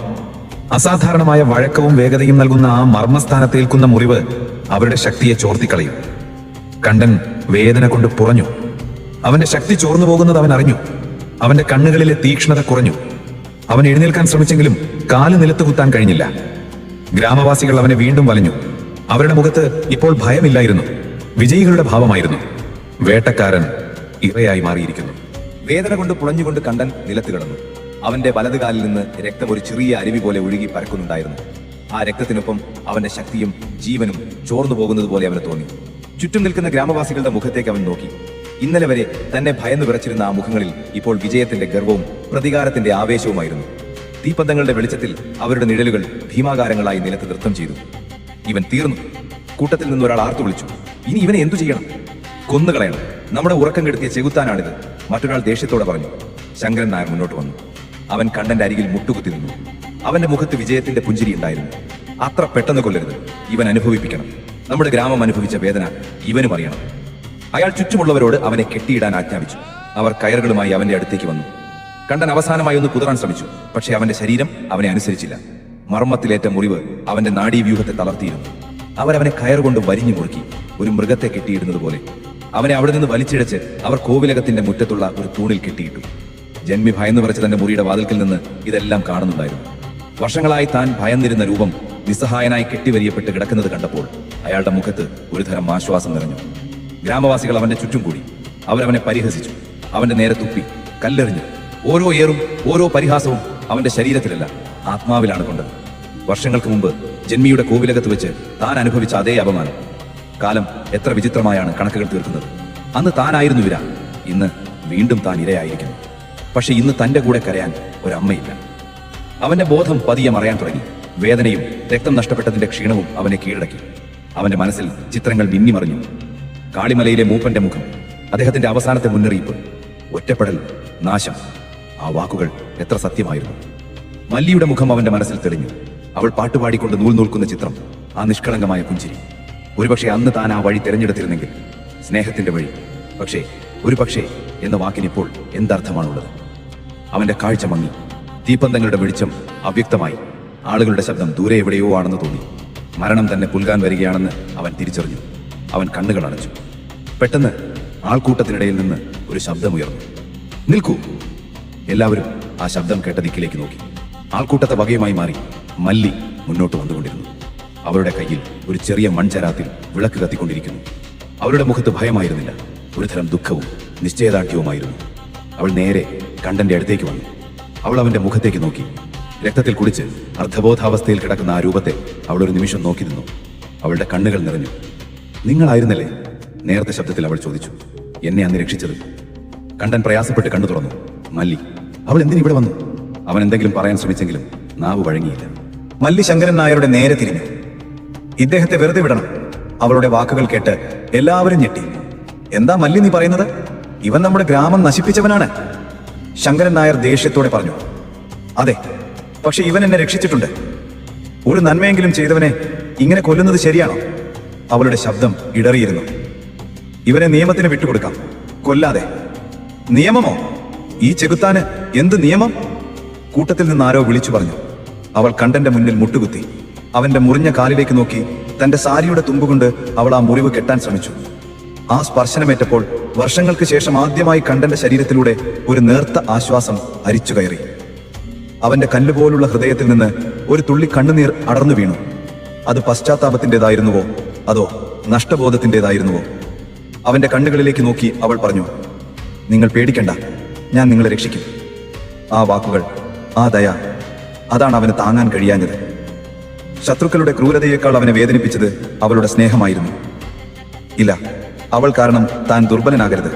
അവൾ തന്നെ രക്ഷിക്കാൻ ശ്രമിച്ചാൽ ഈ ജനക്കൂട്ടം അവളെയും ഉപദ്രവിക്കും.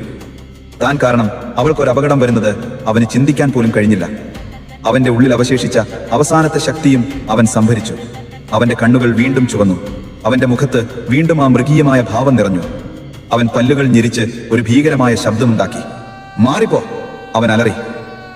എനിക്ക് ആരുടെയും സഹായം വേണ്ട. മല്ലി ഞെട്ടി പിന്നോട്ട് മാറി. അവന്റെ മുഖത്തെ ഭീകരത അവളെ ഭയപ്പെടുത്തി. ഇത് താൻ മനസ്സിൽ കണ്ട ആളല്ല, ഇതൊരു മൃഗമാണ്. അവന്റെ ഉള്ളിലെ മൃഗം ഇപ്പോൾ പൂർണ്ണമായും ഉണർന്നിരുന്നു. പക്ഷേ അത് അവരെ ആക്രമിക്കാനായിരുന്നില്ല, അത് സ്വയം നശിക്കാനായിരുന്നു. താൻ സ്നേഹിക്കുന്ന ഒരേ ഒരു വ്യക്തിയെ രക്ഷിക്കാൻ സ്വയം ഇല്ലാതാവുക, അതായിരുന്നു അവന്റെ അവസാനത്തെ പോരാട്ടം. അതിജീവനത്തിനല്ല, സ്നേഹത്തിനു വേണ്ടിയുള്ള പോരാട്ടം. അവൻ തന്റെ കെട്ടുകൾ പൊട്ടിക്കാൻ ശ്രമിച്ചു. അസാമാന്യമായ ഒരു ശക്തി അവനിലേക്ക് പ്രവഹിച്ചു. കയറുകൾ ഒന്നൊന്നായി പൊട്ടാൻ തുടങ്ങി. അത് കണ്ട് ഗ്രാമവാസികൾ ഭയന്നു. അവൻ രക്ഷപ്പെടുന്നു, അവനെ കൊല്ലൂ! ശങ്കരൻ നായർ അലറി. അവർ വീണ്ടും അവന് നേരെ പാഞ്ഞെടുത്തു. പക്ഷേ ഇത്തവണ കണ്ടൻ അവരെ പ്രതിരോധിച്ചില്ല. അവൻ തലകുനിച്ചു നിന്നു. അവരുടെ വാളുകളും കുന്തങ്ങളും അവന്റെ ശരീരത്തിൽ ആഴ്ന്നിറങ്ങി. ഓരോ മുറിവേൽക്കുമ്പോഴും അവൻ മല്ലിയെ നോക്കി. അവരുടെ കണ്ണുകളിലെ ഭയം കണ്ടപ്പോൾ അവന്റെ മുഖത്ത് വേദനയല്ല, ഒരുതരം സമാധാനമാണ് നിറഞ്ഞത്. അവസാനത്തെ പ്രഹരം അവന്റെ ഹൃദയത്തിലാണ് കൊണ്ടത്. അവൻ മെല്ലെ നിലത്തേക്ക് ഊർന്നിറങ്ങി. അവന്റെ കണ്ണുകൾ അവസാനമായി മല്ലിയെ തേടി. അവരുടെ സുരക്ഷിതമായ രൂപം കണ്ട് അവന്റെ ചുണ്ടിലൊരു നേർത്ത പുഞ്ചിരി വിരിഞ്ഞു. അവന്റെ കണ്ണുകൾ അടഞ്ഞു. രാത്രിയുടെ രാജാവ്, ഇരുട്ടിന്റെ പേടി സ്വപ്നം, ആ ഗ്രാമത്തിന്റെ മുറ്റത്ത് രക്തത്തിൽ കുളിച്ച് അവസാന ശ്വാസം വലിച്ചു. അവന്റെ അവസാനത്തെ പോരാട്ടം അവന്റെ ശത്രുക്കളോടായിരുന്നില്ല, അവനോട് തന്നെയായിരുന്നു. അവന്റെ ഉള്ളിലെ മൃഗത്തോടും അതിനെ ഉണർത്തിയ പ്രതികാരത്തോടും. ആ പോരാട്ടത്തിൽ അവൻ ജയിച്ചോ തോറ്റോ എന്ന് ആർക്കും അറിയില്ലായിരുന്നു. കണ്ടന്റെ നിശ്ചലമായ ശരീരത്തിനു ചുറ്റും ഒരു നിമിഷം പൂർണ്ണമായ നിശബ്ദത തളം കെട്ടി. ഗ്രാമവാസികൾ ശ്വാസം അടക്കിപ്പിടിച്ച് ആ രൂപത്തെ നോക്കി നിന്നു. തീപ്പന്തങ്ങളുടെ വെളിച്ചം കെട്ടടങ്ങിയപ്പോൾ നിലാവിൽ കുടിച്ചു കിടക്കുന്ന ആ ശരീരം ഒരു മനുഷ്യന്റേത് തന്നെയാണെന്ന് അവർ തിരിച്ചറിഞ്ഞു. ഒരുപാട് മുറിവുകളേറ്റ രക്തത്തിൽ കുതിർന്ന ഒരു സാധാരണ മനുഷ്യ ശരീരം. ഭീകരരൂപിയായ ഒടിയന്റെ നിഴൽ അവിടെ എങ്ങുമില്ലായിരുന്നു. അവരുടെ ഭയത്തിന്റെ ഉറവിടമില്ലാതായപ്പോൾ ആ സ്ഥാനത്ത് ഒരുതരം ശൂന്യതയും ആശയക്കുഴപ്പവും നിറഞ്ഞു. മല്ലി അനങ്ങാതെ നിന്നു. അവളുടെ കയ്യിലെ മൺചരാത്ത് കാട്ടിലണഞ്ഞിരുന്നു. കണ്ണുനീർ അവളുടെ കവിളിലൂടെ ഒഴുകി. പക്ഷേ അവൾ ശബ്ദമുണ്ടാക്കിയില്ല. അവൾ കണ്ടത് ഗ്രാമത്തെ വിറപ്പിച്ച ഭീകരനെയല്ല, മറിച്ച് വേദനയോടെ പുഞ്ചിരിച്ച് മരിച്ച ഒരു ചെറുപ്പക്കാരനെയാണ്. ലോകം മുഴുവൻ വെറുത്തപ്പോഴും സ്നേഹത്തിന്റെ ഒരു കണിക ഹൃദയത്തിൽ സൂക്ഷിച്ച ആ മനുഷ്യനെ ഓർത്ത് അവൾ നിശബ്ദമായി കരഞ്ഞു. ഇവൻ തീർന്നു. കരിമ്പനക്കാടിന്റെ ശാപം അവസാനിച്ചു. ശങ്കരൻ നായരുടെ ശബ്ദം ആ നിശബ്ദതയെ ഭേദിച്ചു. ആളുകൾ ആർപ്പ് വിളിക്കാൻ തുടങ്ങി. അവർ തങ്ങളുടെ വിജയം ആഘോഷിച്ചു.